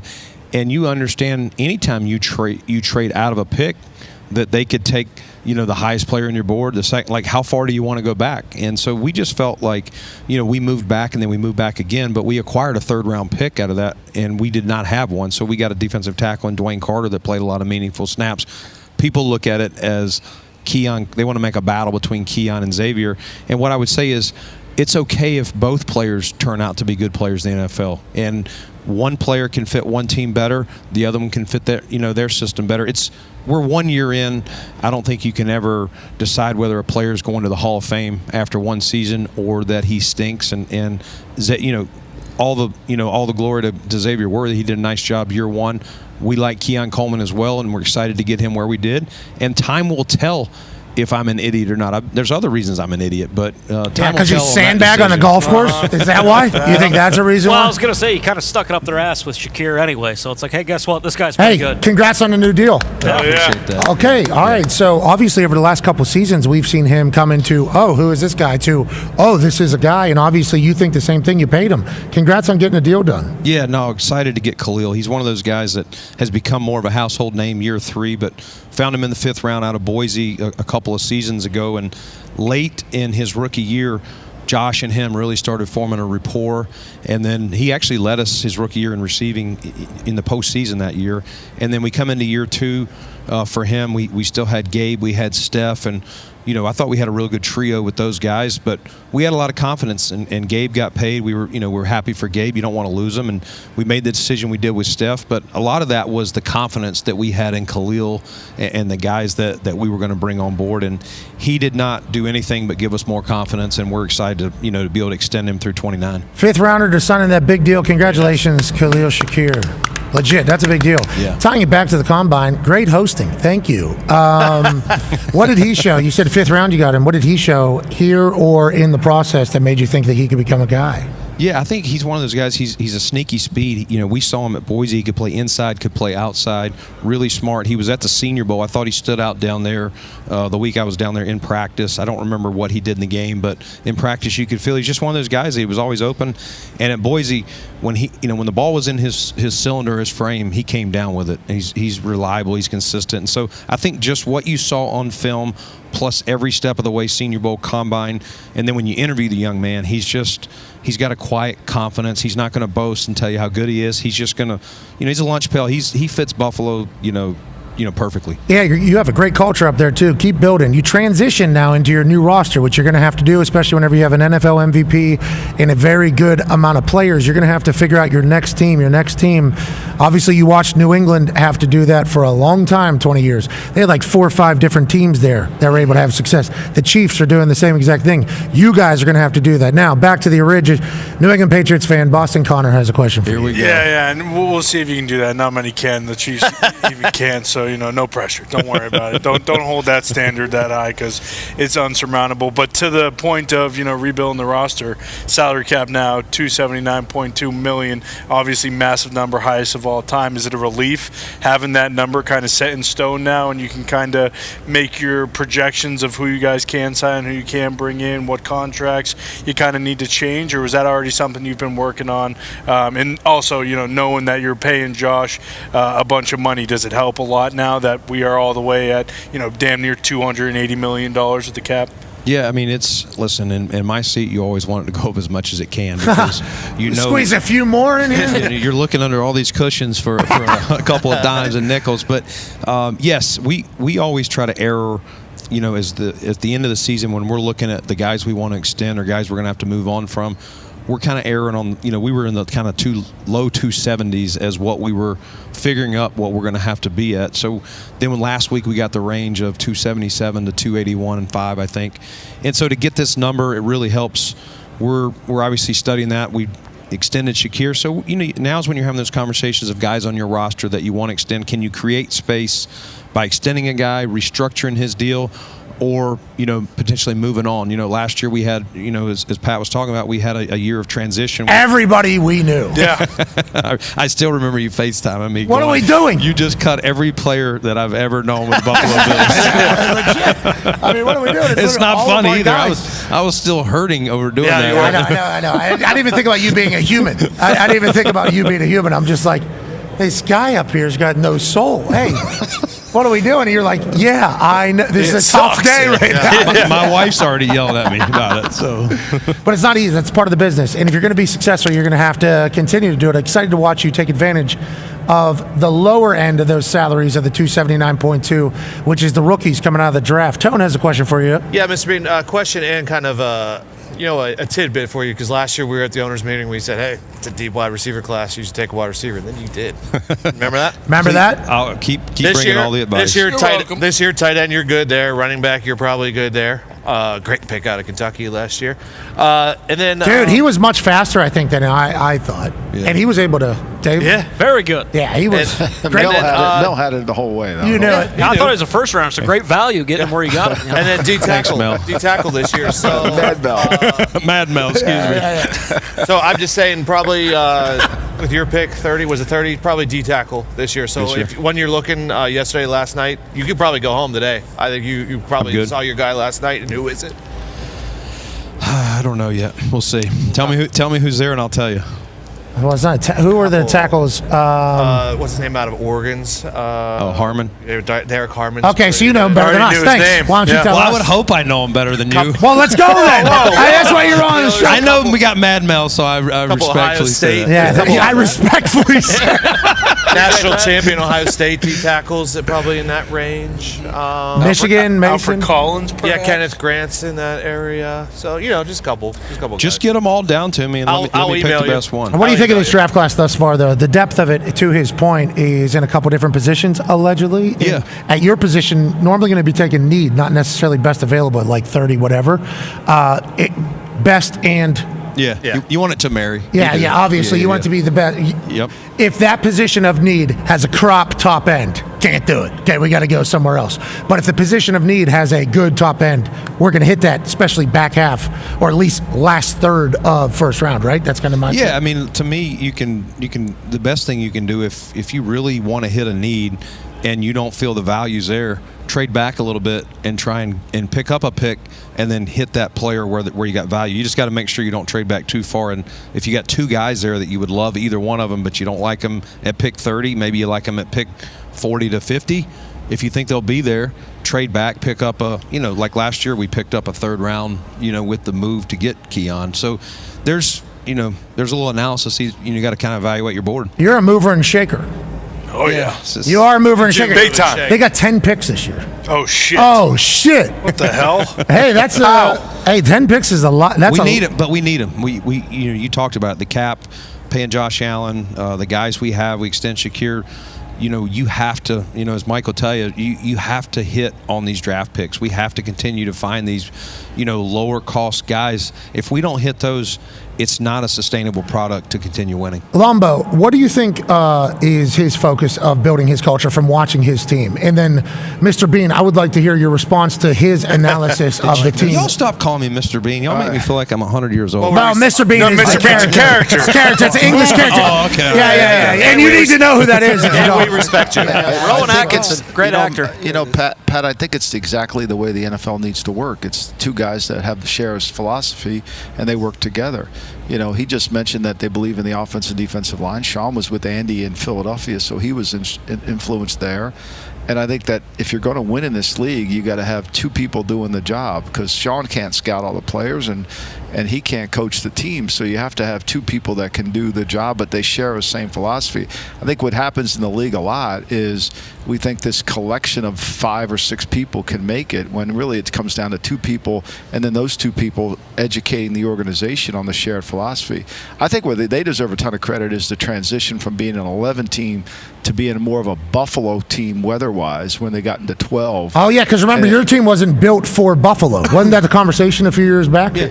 You heard that, I think. No, it was right. I did not have a physical enough run game when the weather, and we adjusted to that and knew that, we could throw it with anybody, but can we run it when the weather dictates that? And I think they've done a great job of it. I think you've done a great job Joe Brady took over, definitely. Of handling that. And as the league now is transitioning into this, remember, it wasn't popular to run the ball. Now all of a sudden Philly had 11 games where they ran the ball more than they threw it? Yeah, I think they had 200 more rush attempts than pass attempts. Yeah, and so we're seeing it, and and so I think, and they have a 5th running back on their team. I mean, who could stop him in the goal line? Who could stop him in the red zone, right? So it's a problem. And I think, to me, that's the hard part. It's just defensively, it's hard to sit there at 30 and think you're going to get defensive linemen. You have to kind of get a couple breaks. I think the best in 15, we didn't win the Super Bowl, we lost to Denver, but we had a really good defensive front, but we kind of pieced it together. Get Hakeem Hicks for nothing. Alan Branch was on the street. We got him from Buffalo, actually. Kind of got his life back in order. It was a little bit of that line was good. We had Chandler Jones with a 1st-round pick. But it's hard to get that when you're picking in the 30s. I'm not making excuses, but it's just you got to get lucky on some things. How do you feel about what Lombardi did? He just poured a massive amount of praise on it, and then he kind of took a shot at what you did have at one point, and then he came back into the praising. This is a sandwich technique. I wasn't there though for if he's talking about Alan Branch. No, he's talking about the not built for Buffalo. Oh yeah, he was spot on though. Yeah, and you have to, every single year, you have to self-assess everything you guys have, right? And that's a whole process? Yeah, you got to, why did you come up short? Were you just turning the ball over? Could you not run the ball effectively? Could you not stop the run? Could you not get to the pass? So you got to look at how you're going to beat. We all know the AFC is a gauntlet to get through, and it's not changing anytime soon. So we always start with our division. You got to, if you don't, that's your easiest ticket in, and you're getting at least one home game. So we start with the Dolphins, Jets, and Patriots.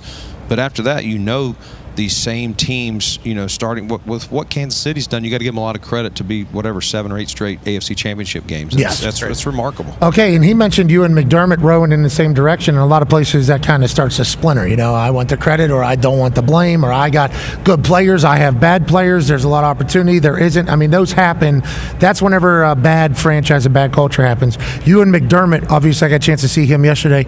He's cool looking, man, isn't he? Mm-hmm. Tough son of a bitch. He is a tough son of a bitch. Yeah. But it feels like you two rowing in the same direction. What is it about him that makes you like him so much? And what is your thoughts on him at this stage of being a head coach as opposed to maybe a few years back? Yeah, I mean, Sean and I worked together in Carolina. Yeah, I knew who he was, coming up behind Jim Johnson, the late D coordinator that was for Andy in Philly. And so he, Andy moved on, made a decision.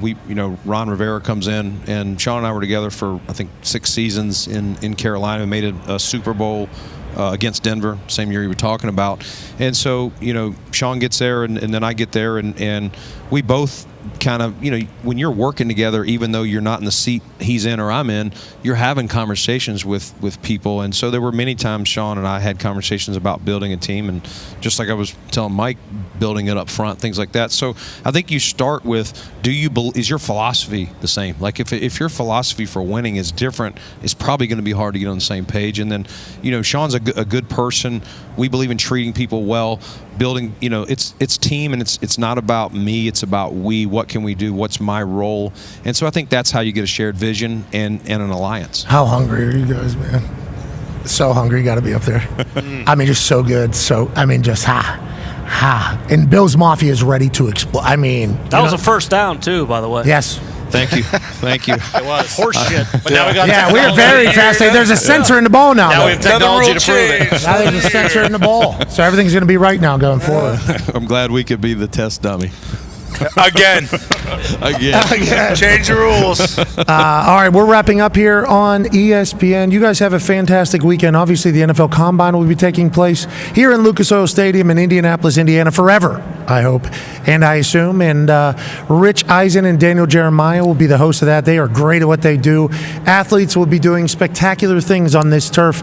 Can't wait to talk about it all on Monday. Elimination Chamber, also tomorrow night, live from Toronto, Canada. The Four Nations champs. From everybody in the truck, great work this week, boys. Great work this week in the truck. To everybody that set this whole thing up, great work this week. To the boys, thank you so much. To Ty Schmidt, we miss you. To Mad Mel, thanks for stopping by. Brandon Beane, Michael Lombardi, and us will continue on YouTube, ESPN Plus, Disney Plus, and TikTok Live. You are the greatest people on earth for allowing us to do this for a living. Be a friend, tell a friend something nice. It might change their life. Goodbye. Okay, now we're still live. You watch that. That shit was right in your face, Beane. That was. He did that without a monitor. That's what I was saying. I was looking. He did that. I mean, that's what you call a pro. Yeah. That's what you call a pro. What do you mean without a monitor? There's a monitor up there. There's a teleprompter. It wasn't a teleprompter. Telling you what to say. No, brother, yeah, right. Couldn't Can you read. imagine this show with a teleprompter? Yeah. It would be much. I mean, my reading comprehension not that good, so I don't know if Ty would be able to do it. He's like a speed reader. Connor reads a lot. I don't know. Connor reads a lot. Tone and I, same school system. We did not. We had a text. Was that over break or whatever? I'd missed something in one of your tweets, and you said, "Hey, it was the Super Bowl. It was the Super Bowl contest with the score, whatever." And I said, "Reading comprehension." Yeah, you're supposed to put. He put the score down, the exact score, 27-13. Didn't put who was winning though. And he's like a representative of the program now. We're giving away whatever, so it's like, hey, you needed at least. People got to know. People need to know how to enter an actual submission. So I text, and it did come out of nowhere. And I don't give like a group text like, "Hey, this is how this is going to go." So it's on me. But yeah, we don't read that good. Before we let you go, we can't thank you enough for joining us. Oh yeah. How's the golf game? Because golf season's. Yeah, it's beautiful in Buffalo right now. Yeah. What do you do? Do you TGL it?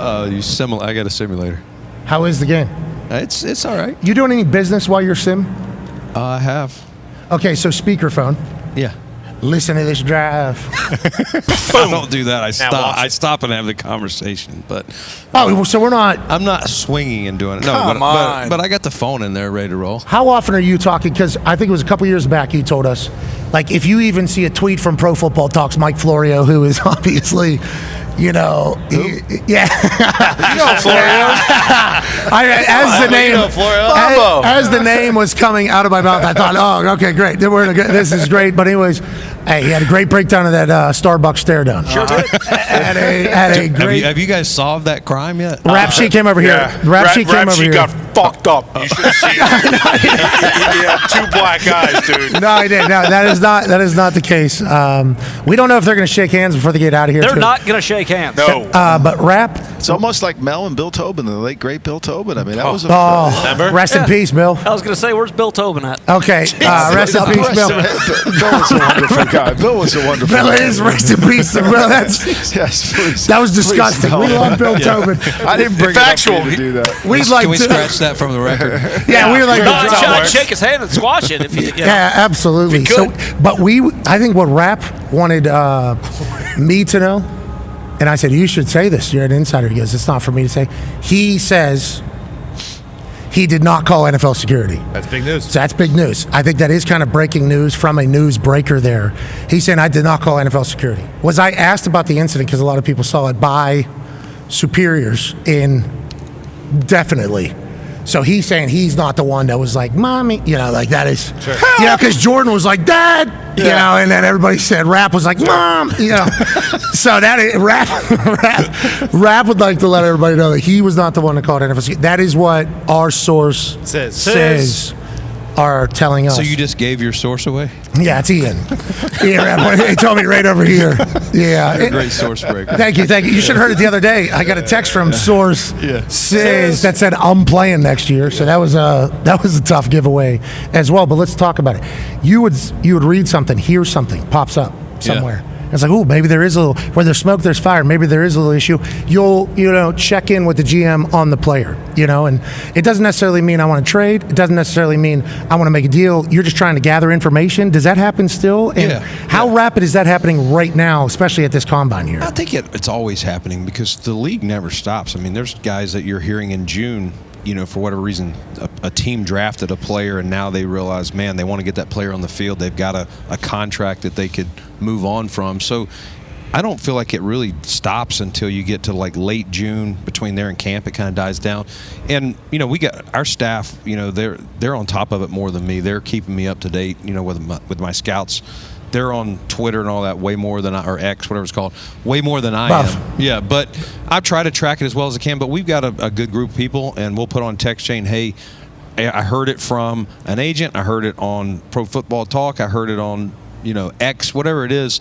And so then it may not just be me. It may be one of them may reach out to one of their contacts on a club and say, hey, I'm reading, is this true? Just so you know whether you want to spend any time on it or not. Do I want to go watch the player and evaluate him, or I don't need to waste my time? And normally truth is told there. I would say most of the time it is. Now, not all the time. Sometimes the team may say at this point they're thinking about it, but they haven't kind of, they're not saying yes, but they're not saying no. Okay, you could also send one of your capos out, it sounds like, and say, hey, do we have any operation going on here? And respond back, go, yeah, sure. Go ahead and waste your time on all that stuff, and then when it comes back, nah, we got nothing. How about when a player says, I'm not willing to negotiate? Feels like, now granted, you be who you can afford to be. The Myles Garrett Cleveland Browns situation, for instance, which could, O-line, D-line, Howie, this is Myles Garrett allegedly not willing to negotiate with the Cleveland Browns, has asked for his trade very loudly, obviously, wants the world to know, not just capos finding out. Not sure if you've heard about it. Not yet. Have you heard? No, I haven't heard that. Okay. Well, there you go. Okay, so Myles Garrett is not happy. Thanks, guys. In his message, actually, he utilized Andrew Berry's words in a bar that was like, get me out of here, like a direct shot seemingly in the thing. Myles Garrett, top 5 player in whatever you want to have conversation. Obviously defensive player of the year. He said, I just want to win, man. I would like to be in the big games. So he wants to go to a place that's great, which obviously would suit you in the entirety. But when you hear something like that, does it scare you that the player feels like that with the team? Like, how do you go about reading one of those situations? And I'm not saying exactly Myles, but this has happened with star players in the past, obviously. Yeah, I mean, listen, when there was rumors about Steph wanting out before we actually moved on, even a year prior, things like that. So sometimes there's some truth to it, sometimes there's no truth to it. I think you start with the player himself, and or his representatives, and you just have truthful conversations about where both sides are at, and sometimes you may have to agree to disagree, on that circumstance. And so you gotta, in this role, you have to do what's best for your club. And is it time to break it off now? Is it we're going to do it for another year like we did Steph and break it off later? So I think that situation, I couldn't tell you what the facts are other than some of the stuff you're. He's had a couple good down in Cleveland. Got down on the lake. Lombardi, as we wrap up this hour, we appreciate you hanging out. Thank you, guys. Any parting words for Mr. Beane here? No, I mean, look, he's got more money than he thought he was going to have. He's got we got 10 draft picks. I mean, last year. Everybody's 0-0, so start it all over again. Yeah, good luck, Mr. Beane. We appreciate you, Brandon, for joining us, and congrats on all the success thus far. How old are you? 48. Oh, you look so young. Yeah, spring chicken. You look younger. Not as young as Gladstone. Well, that's what I was going to tell you. Gladstone, let's look at him in 4 years. It's like a president? I didn't have, when I did my press conference, I didn't have gray hair when I was 40. Do you guys have a group text, general manager? You'd have to reach out to Gladstone. We do. I have not connected with him yet, but we'll make sure to do that. Because that's like a business, that's natural. You have to have that. He actually only uses Snapchat. You have to do Snapchat. Hey, Pipsqueak. Yeah, you guys got to give him a swirly in the bathroom here and kind of induct him. All right. Welcome to the show, brother. Lombo, thanks for hanging out. Thanks, guys. I appreciate being here. Brandon, good luck. Thank you so much. Thank you, don't have to get up and leave. We're going to throw to a break, Lombo. We're going to throw to a break, Lombo. He forgot how you it works. too, Mr. Beane. He's only been gone a month. He forgot how TV works. Yeah, he's got to do TV anymore. He's a general manager. Hey, there's going to be a lot of players coming out of UNC. Let's go. So. Let's I go. hope so. I'm in for that. Chapel Hill's a nice place to visit. I'll be down there. I'm a North Carolina born guy. Oh yeah. Plus, great golf course. Duke guy though. Great golf. I'm not a Duke guy. Don't start that. Just cheers for it. That's what I heard. Don't start that. Hey, you saw in Bill's contract that was publicly because it was a state-done contract. He's a member down at that country club. Yeah. Remember, he's got the country club. Yeah. Bill taking golf. A couple cars. Which country club? What is it down there? It's called Chapel Hill Country Club. It's beautiful. It's right there. It's right next to the campus. Then they have one on campus. I mean, North Carolina is, they've got so many great. Last night we were at Quail Hollow, which is going to host the PGA there. Good track. Great track. You see what he's doing right now? It's on my simulator.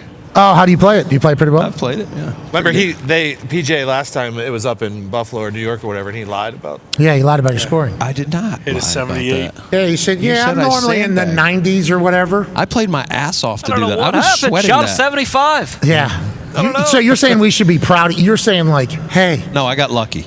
I had the round of my life on the biggest stage here. Yeah, I got lucky. And then there was a little bit of on the scorecard, wasn't there? If I was Dan Orlovsky. Oh, yeah. All right, let's get to a break. He's not even here to defend himself. He doesn't have to be here to defend himself. Wait a minute. Hey, here, Rap Sheet, will you come over here, please? Oh, shit. Rap Sheet. Hey, Ian, he's breaking news on you that he already gave you up as the source, though. Hey, what? I didn't give you up. I said my source said that I did not call NFL security. Can you? That and my source was talking about your situation. That's all I said. I mean, I think you have good source says in this situation. How would I do that? Okay, all At right. what number? All right. My boss. I mean, not me, but 911. I bet you Roger Goodell does answer. Get the comms down here. Hey, the makeup's good, though, to cover up the shiner. Yeah. It's messed up. Not long, but messed up. Hey, how's the week going for you, Rep? It's been a week. What's Stafford getting paid? Probably similar to last year. Last year he got 40. Should be about similar to that. It's not done yet, but it's what I heard. He took less. You reported that. What does that mean? How much less? So my understanding is like Giants and Raiders. He was allowed to. His agent was allowed to talk to him. Would have been more higher 40s, maybe up to 50, and wasn't going to be that for the Rams. But if you're Stafford, it's like you can win there. It's home, actually home. So I think it made sense. All right, we appreciate you, Rap Sheet. Great work this week. I'll put some makeup on. All right, we'll see this. Oh, he has no makeup. That was a shot of you saying. That's how I look. Yeah, I woke up like this. Beane. Okay, I had some coffee from.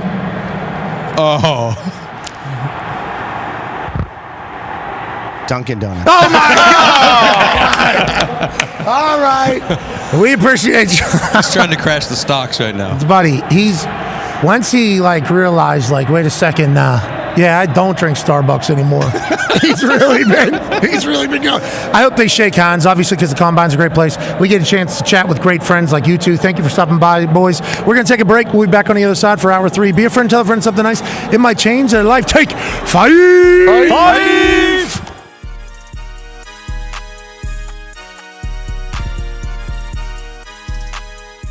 Well, nonetheless, as of February 1st, Pat McAfee is officially a contributor with WWE.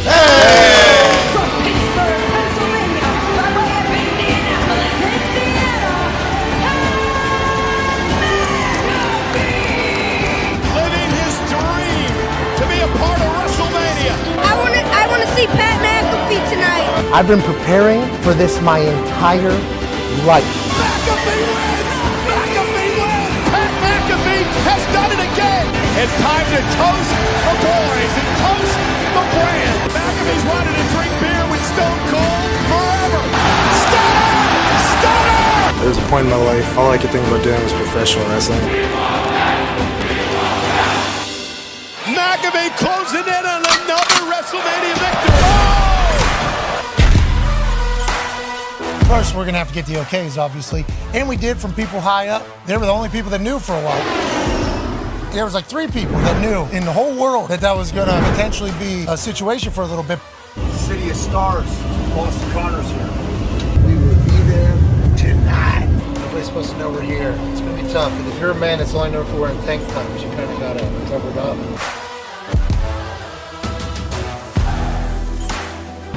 I didn't see him. Hey, I'm Pat. Nice to meet you. He's hanging in the back. One second. Here you go. My partner served my face. I can't see shit. Who's on the game here? Nobody. This is you until you go out. Come on, dude. Let's go ahead and take a look around. There's some bunk beds there. You know, there's a shitter and a shower here in the back. He sat in that bus 6, 7, 8 hours, 9, 10 hours. I'm going to down that thing. Holy fuck, what a view that's going to be. Hell yeah. Look at all those fucking people that are going to be there. Just waiting, you know, for an opportunity to potentially have a WrestleMania moment. It's ridiculous. This is awesome. WWE is just like the best at operating. They take care of the non-obvious. So we're very thankful to be here. And tonight should be fucking sick. Hell yeah. I think there's like 3 people that know I'm here. Are we not supposed to come in here? No, yeah. All right. 4 now. Look at you. Won't fucking say a word. I'll see you at SoFi. You going to be in LA? I don't know. George is, you know. It's a loaded question. George, we don't know. George, you don't know. Maybe. What's up, stud? Oh, nice. As soon as I saw George showcase that tight end university tank top, I knew there was a chance old George about to do something special. Are you kidding, boys? Welcome to WrestleMania! You know, the night was getting late. We weren't sure. We didn't know if a moment was going to pop up where maybe my services could be utilized. I haven't been in a ring since SummerSlam. Okay, like not even in one. All I wanted was the Miz to have an opportunity to have a match, just a WrestleMania match. Yeah, good guy. Stand there. And then the Miz mentions, I sent out an open challenge, and we go, oh my God. There it is. And I put out an open challenge, and no one responded. Why? Because I'm the Miz, and I'm awesome! Let's go! Wait a minute! I feel McAfee's here! I have walked out into a stadium as a WWE superstar probably 1 million times in my head. WrestleMania was missing Pat McAfee in the Pat McAfee Show! And I'm thankful to the WWE Universe that said hello whenever I came out on that massive fucking stage. By the way, there's only 2 announcers undefeated in WrestleMania history, me and Pat. I can't believe McAfee's here! Hello, beautiful people! What's up, Snoop? What's up, Snoop? You're a legend, dog. You're the best, dog. Hello, Miz. None of us saw this alleged open challenge that you said. But good news. This is my WrestleMania tank top. if you still would like a match, why don't you let me beat your ass right here, right now? You all want to see The Miz versus Pat McAfee right here, right now? I'm the host of WrestleMania, and I cannot make matches official. Miz, I do believe your tiny balls are showing. Tiny balls. Tiny balls.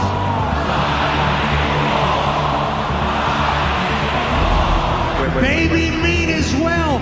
There's 80,497 people here. Somebody has to be able to make a match official somewhere. I am the dog father and the host of WrestleMania, so I feel like I can make that match happen. Right now, we got a ref, we got you, Let's get cracking. I'm out. Let's go.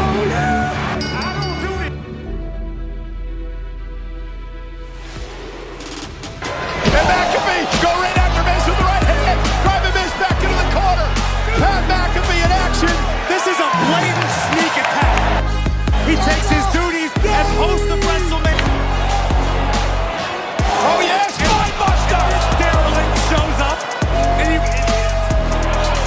check out his tank top though. He's got sparkles on it. You're behind this, aren't you? No, I had no idea. You said the same thing in the Rumble. I didn't know this guy was showing up. Oh, what a kick by McAfee! Miz. Hey, baby boss! Baby boss! Tiny meat! In a $7,000 tuxedo. Yeah, good. George Kittle of the San Francisco 49ers. I'm not sure how wise that was. McAfee's got the official distracted in the ring. Kittle just took out Miz. Kittle telling McAfee to go up top. McAfee heading up to the top rope. And taking out the Miz. Now we're talking. Miz may never win another match. McAfee closing in on another WrestleMania victory. The all-decade punter with a punt to end this thing. Here's your winner, Pat McAfee. A surprise here tonight at WrestleMania Goes Hollywood.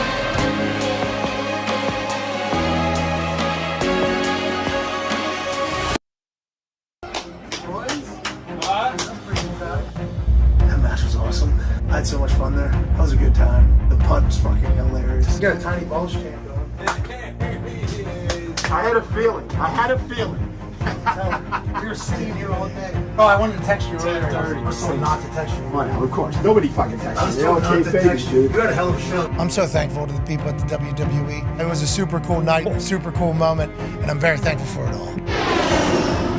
5:30 a.m. Sunday. This day started 6:30 a.m. Saturday.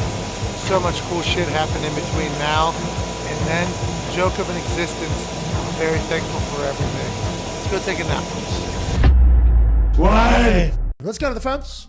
Let's go to Dan in Connecticut. Lovely place here on the 5 Energy phone line. What's going on, Dano? Oh, what's up, Pat McAfee? Dan, you are too young to listen to this show. I can tell. I think. How old? I'm not Dan. I am Owen. Mitt. Owen, how old are you? It's so different. I am at 8.5. Oh, that's cute. 8.5. If you're telling us you're half age, you're too young to be listening. That's a record. It stinks. What's on your mind, pal? What do you want to talk about, Owen? I want to talk about how inspiring this show is and how you're inspiring this whole entire world with how you're talking about sports and how you're talking about your life experience. Thank you, Owen. Owen, thank you. Love you, Owen. Thank you, Owen. I'm taking her on and the also, fuck Boston. You were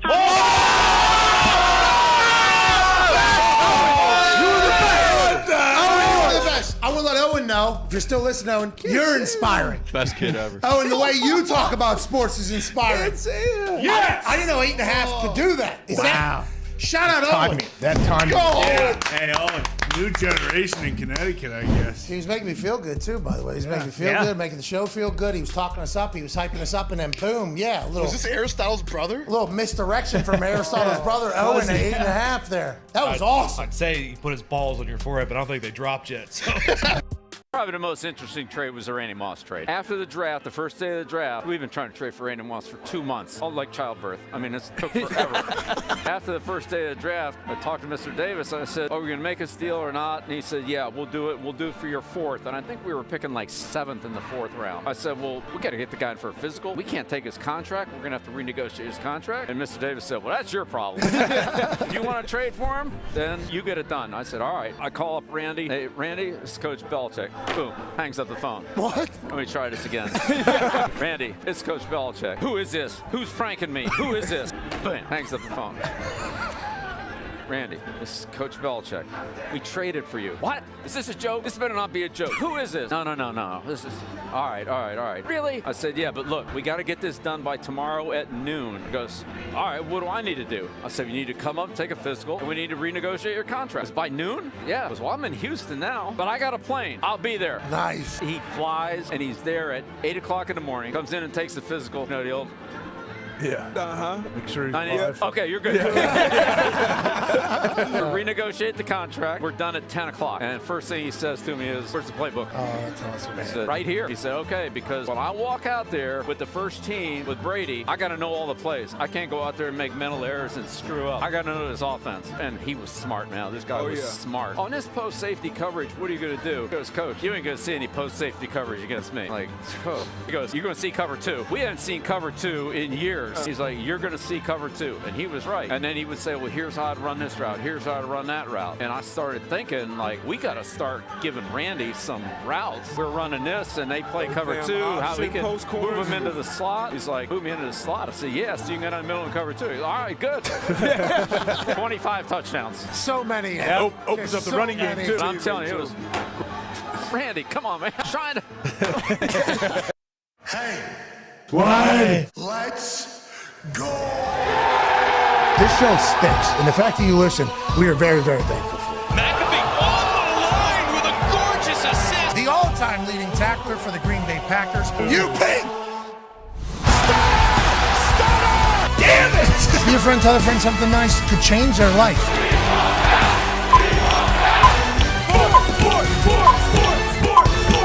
Hello, beautiful people, and welcome back to Lucas Oil Stadium in beautiful Indianapolis, Indiana, the forever home of the Combine, which we are live from. Hour 3 of the program starts right now.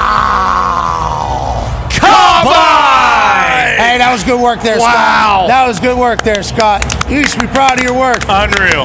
Louisiana Scott on what the an jib. artist. Obviously, yeah, he did. He was seeing the field a little bit differently today than he did yesterday. Last night he was dreaming like Queen's Gambit. He saw a couple different moves around the race cars and showcasing the Super Bowl champions on the wall. This Louisiana Bayou boy has absolutely crushed for us, and not just me, but the Talks Table at Boston Connor and Mad Mel Kiper and one half of the Hammer, Dahn, Cowboys Ton Diggs, and all the boys in the truck wanted to make sure that he felt at home. So we actually ordered, Scott, we got you some Gator Bites, some Gator Nuggets. A little bit of We got Gator. some Gator Nuggets, and I don't know if we have a camera on it or not, but Bruce has, go ahead, Bruce, go ahead and hand him over. Give him the Gator, Bruce. Scott, tell us what type, we think it's Gator and some of that Indiana just Gator. want to let you know, we killed that Gator right down the road here. So I hope you enjoy it. We appreciate your work. You have been fantastic for us, brother, okay? Cheers to you, Scott. Who's making Gator in Indiana? Yeah, to be clear, I'm not 100% sure. I thought of the idea yesterday, and me and Zeke chatted about it, and Zeke said, I can get Gator Bites here by 2:30. And I said, Zeke, you know what? You go ahead and run with it. I don't know where he got it. I don't know how he got it. But I'm appreciative of you. That's Bayou Fresh. That is Bayou Fresh. I bet that Gator doesn't taste like Governor Jeff Landry's Gator. Well, Governor Jeff Landry has the best Gator. Yes, he does. Still waiting on it. Yeah, when's that arrive? I think we're going to have to go to him potentially. But thank you, Scott. You've made our show better. We appreciate it. And you saved your best for last there. I mean, you saved your best for last, which is obviously a thrill. We have a couple, programming notes here. Big news. Fresh out of a meeting with Matthew Stafford that resulted in Matthew Stafford remaining with the Los Angeles Rams, Sean McVay, head coach of the Rams, will join us on Monday at 12:15. Hell yeah. Sean McVay will be joining us. Shout out to Artemis, the PR guy over there, piecing this together. Very nice to Artist. I'm sorry, not Artemis. Jeez. Both names cool. Yeah, Artemis would be, that's a superhero name, which is what he did to make this happen. But Artis for making this take place. And Sean McVay, we can't wait to chat with you, Oh, yeah, Coach. Thank you for the honor of joining us on Monday. I can't wait for that conversation. First time? I think so, yeah. This will be our first time talking to him. We've learned a lot about him from afar, though. We've obviously watched all his mic'd ups. We've seen him. He was on the microphone for the Super Bowl. Crushed it. Yeah, absolutely really crushed good. it. That's why whenever you hear Amazon's offering him $20 million a year or $30 million a year to call games, it's like, oh, this could potentially be the next voice of football if he wanted to.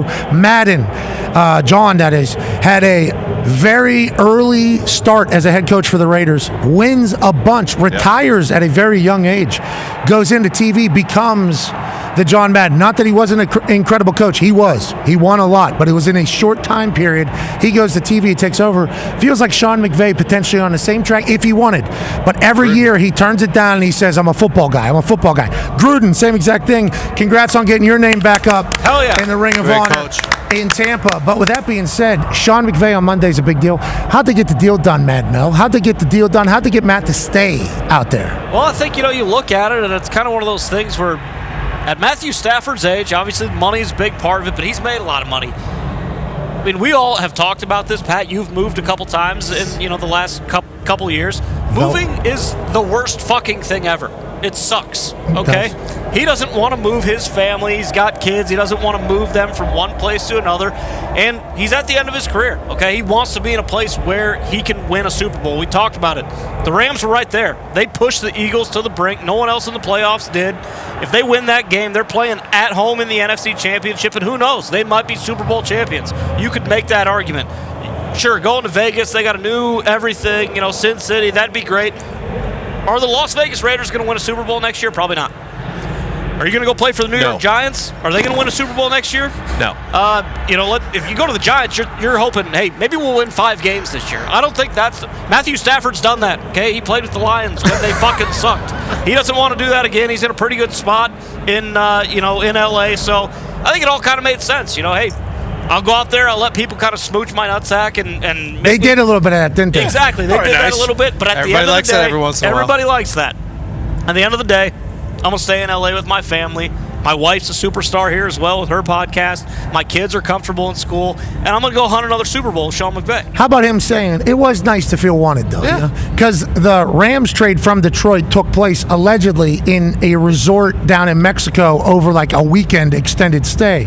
So didn't get necessarily to hear from the entire league on if they would, how much they would pay a Matthew Stafford at this age. Allegedly, there was $90 to $100 million offers out there. I don't know how many of that is ever going to get solidified or firmed up in the public knowledge, but allegedly the Giants were offering 9 figures at this stage to get Matthew Stafford in there into the Daboll offense. Now, with the Matthew Stafford quarterback domino falling, and by falling I mean staying put at home, now all the other veteran quarterbacks are in conversation, including Aaron Rodgers. Adam Schefter has tweeted that now that Matthew Stafford will stay with the Los Angeles Rams, the New York Giants are investigating all veteran quarterback options, including Aaron Rodgers, per sources. So he doesn't just have a source. He has sources. Numerous people talking about that. He's at the Combine. A lot of people at the Combine. It's like, yeah, we will certainly investigate whether or not he can keep the same house. He doesn't have to move. He actually already has this house in New Jersey, and he can come play for the New York Football Giants. It'll be a different experience over here than it was for the New York Jets, and I assume he's not the only one. They're also going to be peeking at Sam Darnold and others as the veteran quarterback market is now a little bit more wide open with Stafford staying. There's also some buzz about Russ Wilson going to the New York Giants, and I think that's, it's not too far-fetched because if you guys remember, I remember because I'm a Steelers fan, he left the New York Giants facility and flew to the Pittsburgh Steelers facility last year, and then he never left the facility and became a Pittsburgh Steeler. So they had interest. They had a lot of interest in Russ last year. The New York Giants did. So it wouldn't be far fetched to think that they would be potentially interested in him again this year if it's not Aaron.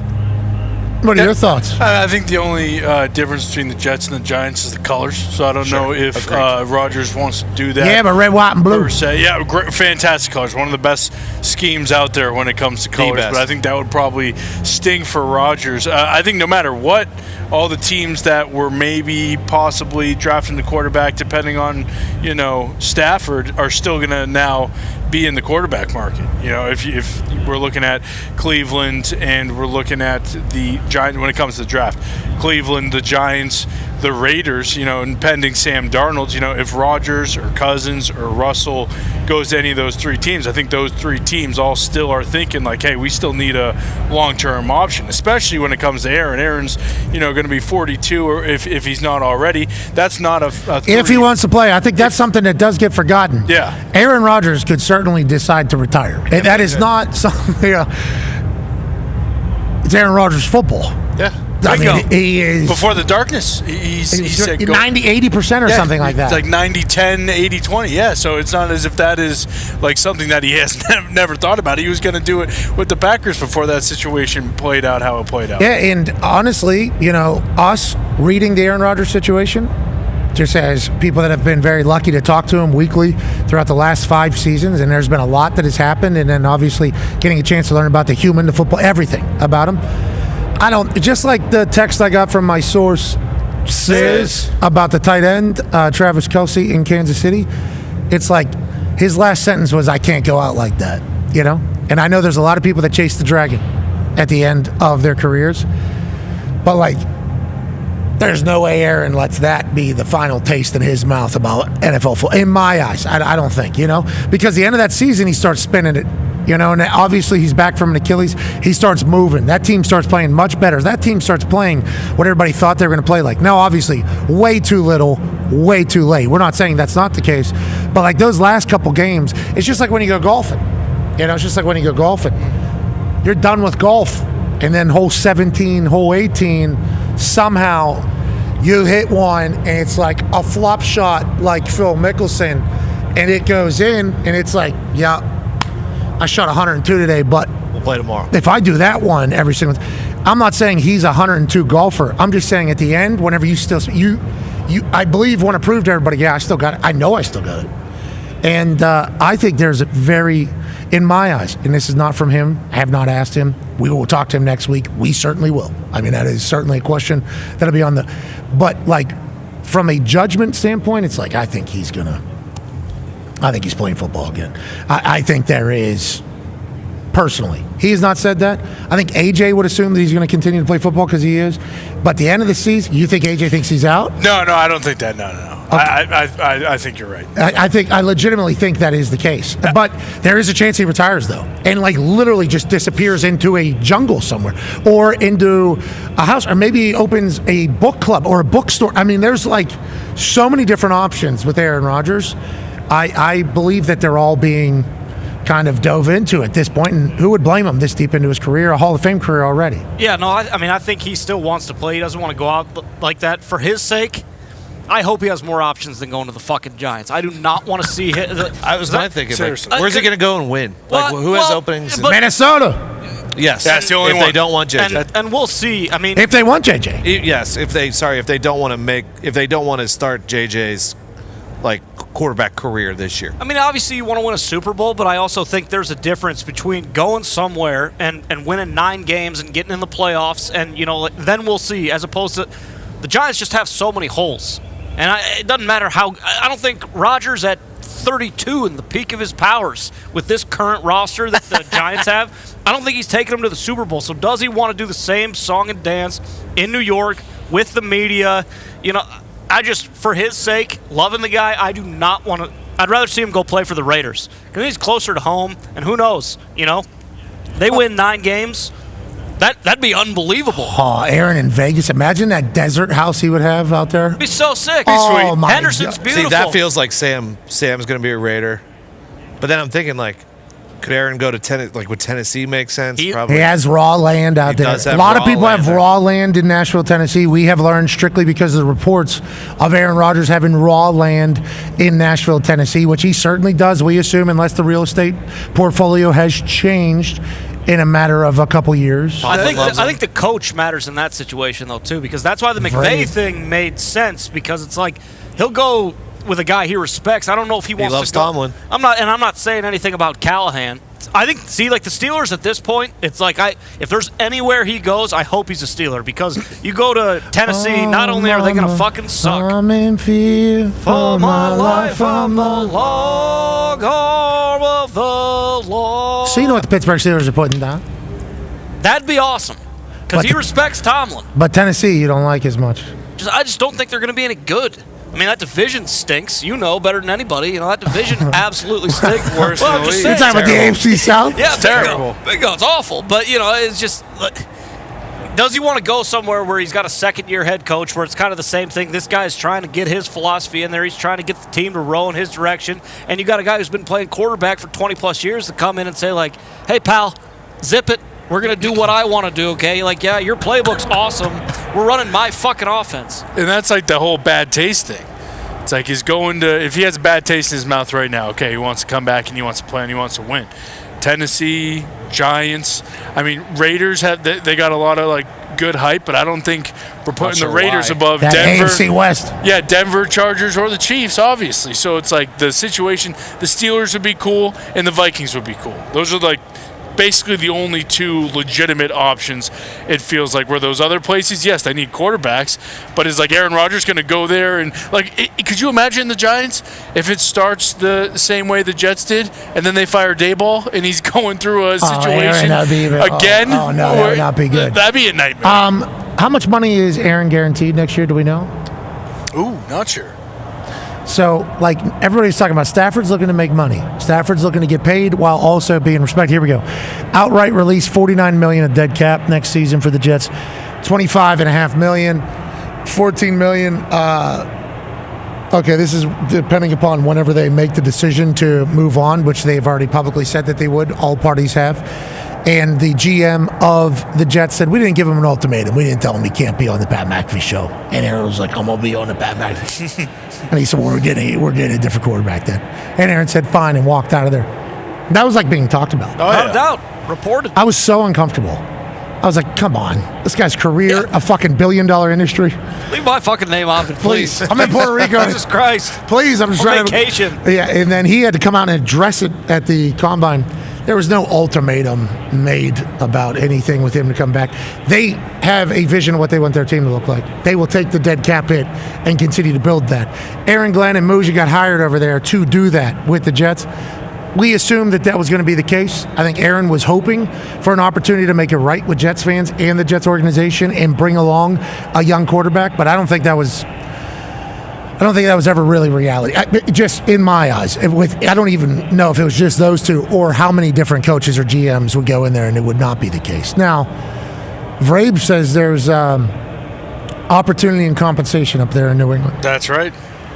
With the Jets being in rebuild, the Buffalo Bills being at the top, how long before the New England Patriots are back, dancing under the confetti, you think, in your eyes?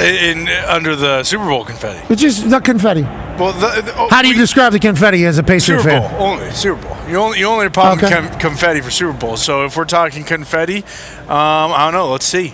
Because the whole thing with, and I love Drake May. I am confident he is a Hall of Famer. Wait a minute. Without a doubt. But what is he saying, man, bro? If we proved, sounds like he doesn't believe in the If Drake May proved anything this year, he can be all world. But if you don't have an offensive line, it really doesn't matter. It happened with Mahomes in the Super Bowl. Guy got killed. So when we're talking about confetti, you got to fill some holes. You got to be able to use that compensation to bring in the right guys. Now with Vrabel at the helm, when it comes to competing for division titles, and that's kind of what he said yesterday with Rich Eisen and what's his name, DJ Daniel Jeremiah. He said first and foremost we got to win the division, and when it comes to winning the division, I don't think we're that far away, especially with Drake and the money we got in comparison to some of the other guys. I know I saw you looking over there as if I thought it was Gladstone. I thought it was Gladstone. The boys from Duval are walking by. Good luck. Good luck in the AFC South. Huh? Good luck. Not worried about you. Not worried about this place. You need to watch it. Okay, the Jags certainly have had the Colts number for a long time. Crazy. Yeah, but I've talked to a lot of people around here. A lot of them wearing Colts logos. Let's just say. All right. It is a big pile of shit. No, that is not true. Yeah, they're just a year out from being the Titans. I actually got a chance to shake Chris Ballard's hand over there earlier. That was a good moment for me. I assume for him as well. Is he suiting up this year? He looked like his he was beard jacked. looks awesome right Beard looks good. He cut his hair off. He said, "I'm not cutting it till we win a Super Bowl." And then he realized I'm an adult. You know, like I gotta. Oh, is that what he I realized? gotta cut He this looked like thing. Jesus Christ in a couple of I thought years. he realized he's not winning the Super Bowl. Yeah, No, last year. Yeah, he wasn't able to do it last year. We got open competition. You never know a quarterback position. Quarterback comes along. Either Anthony Richardson learns how to be a pro and plays football well, and then we're off and running. Sweet. Shows up day to day. Does everything required to be a professional quarterback, an NFL quarterback. Also doesn't tap out when he's tired. But you won't be tired if you do everything you're supposed to do day to day. I think the tapping out whenever you're tired is a bigger indicator than of anything else. You know, it's a big indicator, I think, personally, of a lot of things.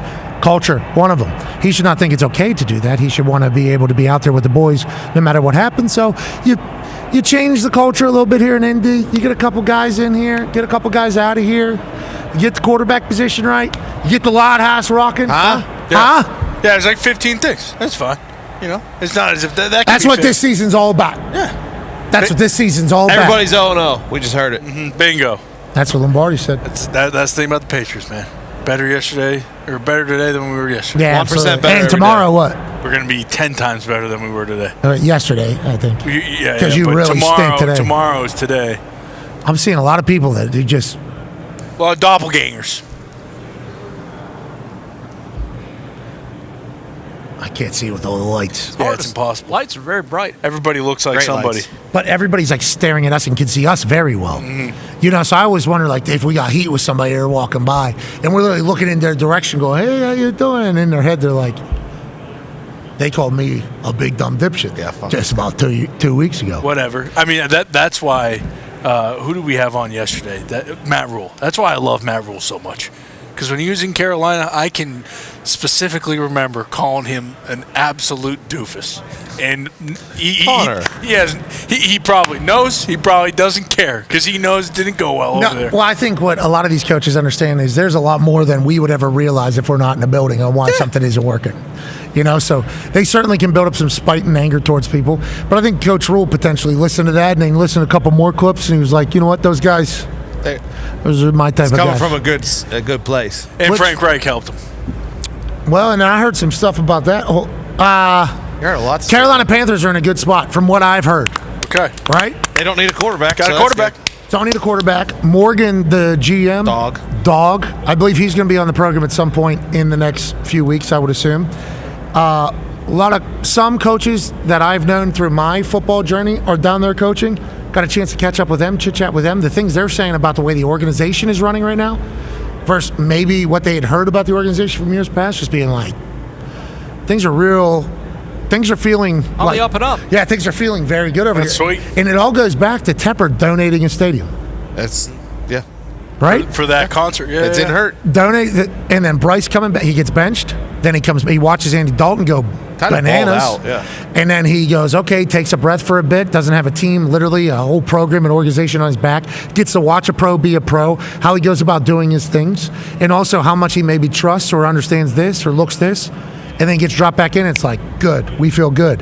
Then Canales, his offense is kind of understood by people. Morgan going to get their culture people in there. Hubbard started to go bananas towards the end of the year. Got an extension. Canadian man. Canadian back, I believe. Chuba. And then what? Then you look at the top. Yeah, I think Chuba's Canadian. I think. Damn right. Never mind then. Is that right? Yes, sir. That was our Canadian Gumpy. I'll be in Canada tomorrow. Maybe we should kick him out of the league then. Doug? Chuba? Yeah. Well, let's not get too crazy about any Canadians because we got Kid Canada's little brother coming, you know. We may have talked about him. That's a good point. Rourke? His medical's not great, I don't think. What, on his thumb? Thumb and a knee, too. Play with, yeah. Played with basically like torn ACL all year, so he's tough, but a little bit older, you know, knees all fucked up. Canadian, that doesn't help. Nope. No, it helps. He'll probably a winner. He'll probably be the number one pick in the CFL draft. I heard from some which is a great league, fun league. They have fun games, like the way they go about doing it. That's zany. It is. It is a little zany. It's a zany version of football, which we appreciate. Whole country's zany. Take it easy, Tony. Tone, you sound a little negative. Yeah, let's talk about your tweet, Tone. What do you say? I said, fuck Canada. What? How'd that go for you?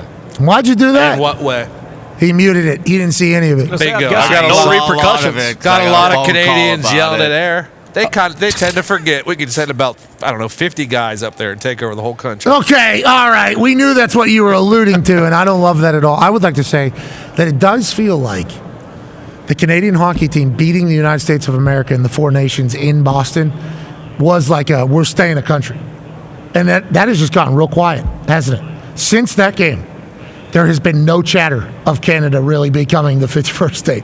Like, literally, the hockey team. It was a pig slip game. It was a pig slip game. Yeah. They kept it. Hey, so congrats to the Canadians, I would like to say. They may have lost Wayne Gretzky, though. True. He is taking it on the shins, and he What? may be Wayne's American we may be now. harboring Wayne in the States. What happened?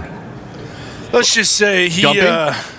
Wayne's a looked up to Canadian his. legend. We all know it. Yeah, but Wayne's American now. yeah, his leader's initials are D, T, and J. Okay, they ain't JT. And that's coming out of Wayne's mouth. That's I think it's DJT is what you're saying? whatever. It's not just JT, it's DJT. I don't know if he's a junior. I don't know how it works. To be completely- TJ. Yeah. Well, there is one of those, I think. Exactly. So you never know. I'm bad with initials and stuff, but Sure. he ain't looking at the guy. I didn't know Wayno did that. And then also when he walked onto the ice, people weren't happy with him because he basically said, like, let's go boys to all the Americans, and didn't really look towards the Canadian bench. Well, that's where the mat was, you see? Yeah, that he's no, walking exactly. on ice. But you don't have to say anything, and then when you're taking that turn, you can say, like, here we fucking go boys to the Canadians, and instead he didn't. He just watches it. Is that true, Gumpy? That's not true at all. No. That's actually what the 100% true. Yeah, that's what happened. I'm not making that up at all. I mean, he's friends with everybody in hockey. He's the greatest hockey player of all time. You guys lost completely Wayno agree. as a Canadian? Is that real? Well, they turned on him. Not at all. Canada turned on him? After that, they did, yes. We can't just be labeling everybody Canadian. You know, there is some differences in countries here. What? Okay, so There's some I think what you were goofballs who trying to said say. some stupid shit. He was okay? saying that not everybody from Canada represents all Canadians. I think, right? Is that what you're saying, Exactly. Gumpy? Okay, I'll help you out here. Ship painter, okay, this guy, grinder, tough guy from Canada. Yeah. Great addition to our particular program. Maybe Canada's greatest well, maple syrup. Hockey's awesome. That's fine. We got our own. I mean, their leader does represent Canada, though, and we know what he's. No, but I heard. Yeah, I guess you're right. So- I didn't even think about that. Yeah. But then that goes the other way for us. Absolutely. No doubt about it. We just got to make sure we think. Hey, listen, we all got more in common than we think. Let's go shake their hands. Let's go shake their hands. Oh, it's all sticky from the No syrup. thanks. Yeah. Yeah, but it tastes good. It does. We had a little bit more sugar to you guys' maple syrup, made it good. I was going to say, it's no pearl milling. I know that. We took a little bit more sauce and put it to hockey, you know. Wait until you see what we do at curling. I thought we really had it there. When curling Matty Hamilton took the gold medal from the boys. That was the only time people gave a shit. I mean, people don't give a shit about it anymore. You know, we won. They're kind of just like, all right, you guys can have it. Oh, you think we just sent them back? Pretty much. Yeah. All the curling rocks? Retired the sport. They created lacrosse too, right? Yes, they did. Love that sport, Gumpy. Canada has a lot of great things. Let's never forget it. Right, Gumps? Exactly. Like a hockey team that was more healthy than the American team for the Four Nations final. We were pretty banged up, too. We lost some of our top defensemen as well. Let's not forget. Oh, okay. Well, it must be nice to still have McJesus on the ice whenever we don't got ours Jesuses. Yeah, So- I mean, a lot of people do say Charlie McAvoy was the heart and soul of that team. Actually, when you look at the first Canada-USA game, he put McDavid in a fucking blender. Absolutely buried him. Actually, Brady Tkachuk came off the ice. He's mic'd up. He said, I'm following you into fucking battle today, Charles. See, I think the Canadians would say you dropped into our accent while doing the conversation about America. So That's a hockey accent. That's not a Canadian accent. we got to take it all. Like the Canadians, great diction, right? Great words. Bucket, like. What are you doing, man? That's what I'm saying. I'm thinking I think we're okay with Canada. I think we're okay with Canada. Are you doing this because tomorrow? Yep, I'm going to Canada. Bobby Roode's Canadian. Bobby Roode is Canadian. So there's something. Is Gilbert? So is Pete. who founded the Canadian Destroyer. I believe Chelsea Green is Canadian. United States champion for Yeah, so she's going to make a choice. Pat, you're not wrong. We are fine with Canada. Canada is not fine with us, though. Yeah, they booed our national anthem. I heard that. Oh, yeah. That I can't remember. I forgot what started this whole thing. It was that. Keanu Reeves. That's the only one I'll go with. Everyone else. No, thanks. Bieber's. Let's go. We can't even talk. No, we can't. Gosling's Canadian. What? He's got stuff going on. Or no, I was thinking of the other Ryan. He's got stuff going on. A lot of stuff going on with the other. Who is Canadian? He's also Canadian. Yeah, See? right. Yeah. Canada's good. Oh, where do they come to act? I think everybody kind of makes movies up in Canada now. They do. Toronto. Yeah. Toronto. No, Oh, actually, that's not real. Hey, Good Will Hunting was a lot of that was filmed in Toronto. I don't believe that for a second. It is, yeah. Nope. That's not true. Hate to say that. Just a fun fact. I do remember That's not that. true. What's your problem, Mel? That's Matt Mel. Stand That's in for Matt Mel. MIT. That's No, I'm just trying Ty's to add not a- here. Ty trying to add would a little know. color, trying to add a little context. That's completely wrong. That's not true. That's a great movie. That's a great Boston movie. That's not true. What he just said is false. Filming took place between April and June 1997. Although the story is set in Boston, and many of the scenes were shot in the location of the Greater Boston area. Many of the interior shots were actually filmed Interior. at locations in Toronto. Yeah, so rooms. It's not like they were using the landscape because it stinks. What the hell? No, they wanted it a little bit nicer. They say that's what they were saying. Google Hunt. That's not what they were saying. Sorry, the greatest No, schools in the MIT. country They weren't are in allowed to Boston. film at MIT because shit actually happens. there. Yeah, bingo. Correct. They can't use Harvard because we're actually trying to solve shit. Yeah, I'm sure. Yeah, they are. I just found out they have universities in Canada. Yeah, well, they do. They say University of Waterloo, I believe, is up there. Waterloo? Yeah. like University of Waterloo is a good one. Yep. All right, so, how did this Gumpy, how's your schooling work up there in Canada? So you guys do the same as us, 12 grades? Exactly, yep. How come you guys didn't They join don't us call in them 1770? What do you? Why didn't you guys just 12th join year? us? Because they're still loyal to the Queen. To the Queen? King, though. Yeah, Yeah, they actually fought us in 1812. That's the War of the 1812? Yeah, they sided with England and tried to invade. I actually looked it up because I was going to tweet it. They don't still pay taxes to the Queen. You hear yourself what you've been saying? Yeah, but you got to remember what Canada did for me personally. What, going up there? And Yeah. stuff? I think they Fuck it. Is it true they weren't? I had a great time up there. They weren't Fuck a country until like 1975 or something. Like You had a great time down here too. See, I have had a great time down here. Yeah. But what I'm saying is, let's go shake their hands. You guys can. I'm staying right here. I'm with you, brother. Well, we saw that. Red, white, and blue. Not just red and white. And it's not for you. It's been a great week here. We can't thank you enough for joining us. We're going to get out of here. I will be on NFL Network, I think. Yeah, who knows Yeah. after Wednesday? We'll see. That was a wild scene. Hey, end show about 2:45. Come on, Dahn. Come on, Dahn. Be at the end of the tail end of the field goal kicking session. It'll be electrifying.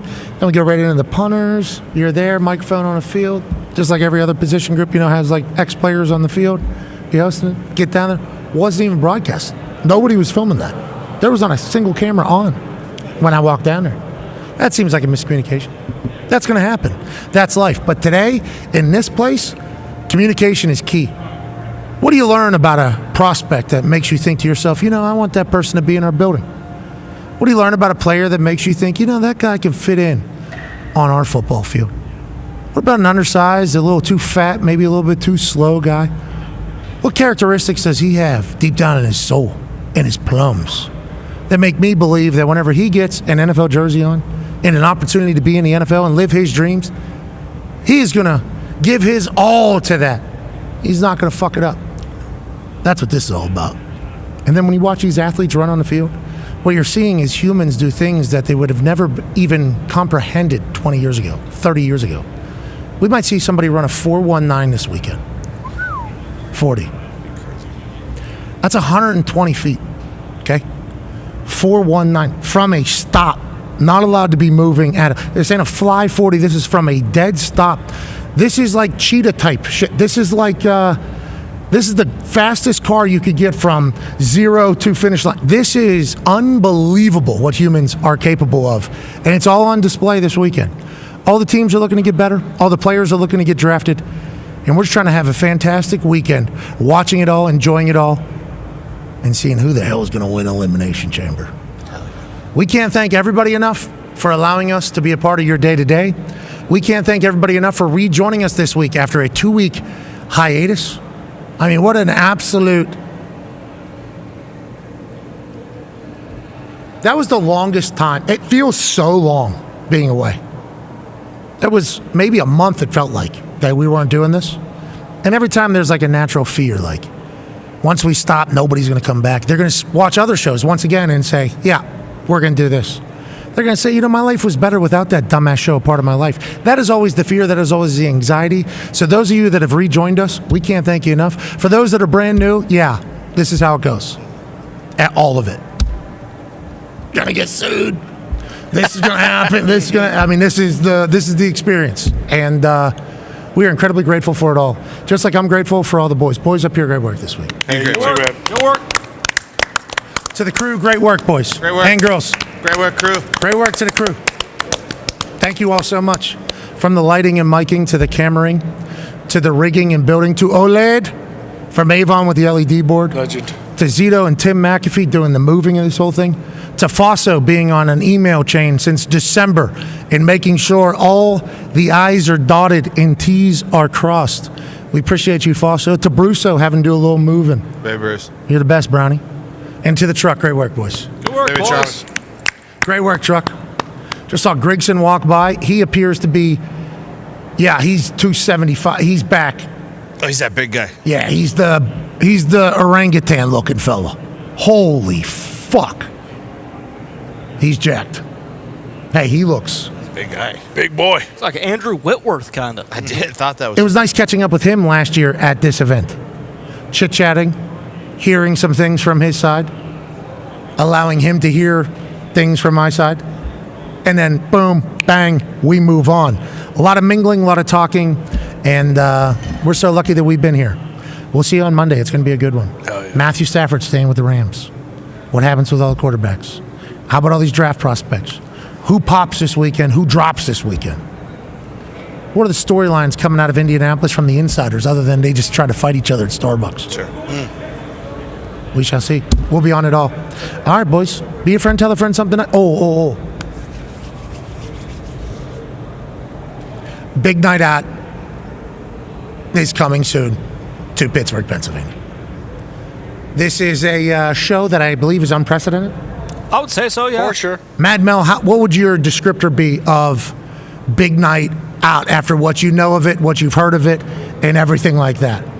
I would say, unprecedented is a good word. It's a show that basically has everything you could want in a show if you were going to show up to some sort of event. Everything you could think of, it will be involved. Big laughs, big sing-alongs, big giveaways, Big Night Out. Coming soon to Pittsburgh, Pennsylvania. This one is fascinating for me because I've wanted to do the show for years, I'd say. Yeah, years. legit. Literally, I've been wanting to do a show like this for years. I think it'd be good for people, to just kind of watch a spectacle take place. And to do that, it takes a lot of prep, takes a lot of planning, takes a lot of cashola. And I think we're at a point where it's going to be awesome. And the people that are going to be a part of it, there's massive surprises. I don't even know how to describe the surprises. The giveaway, you're talking, I think we're going to make somebody a millionaire that night, So,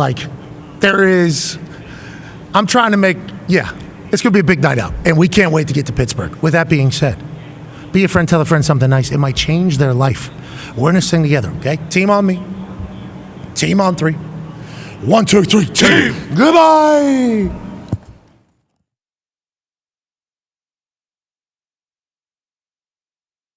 It's easy to Sunday.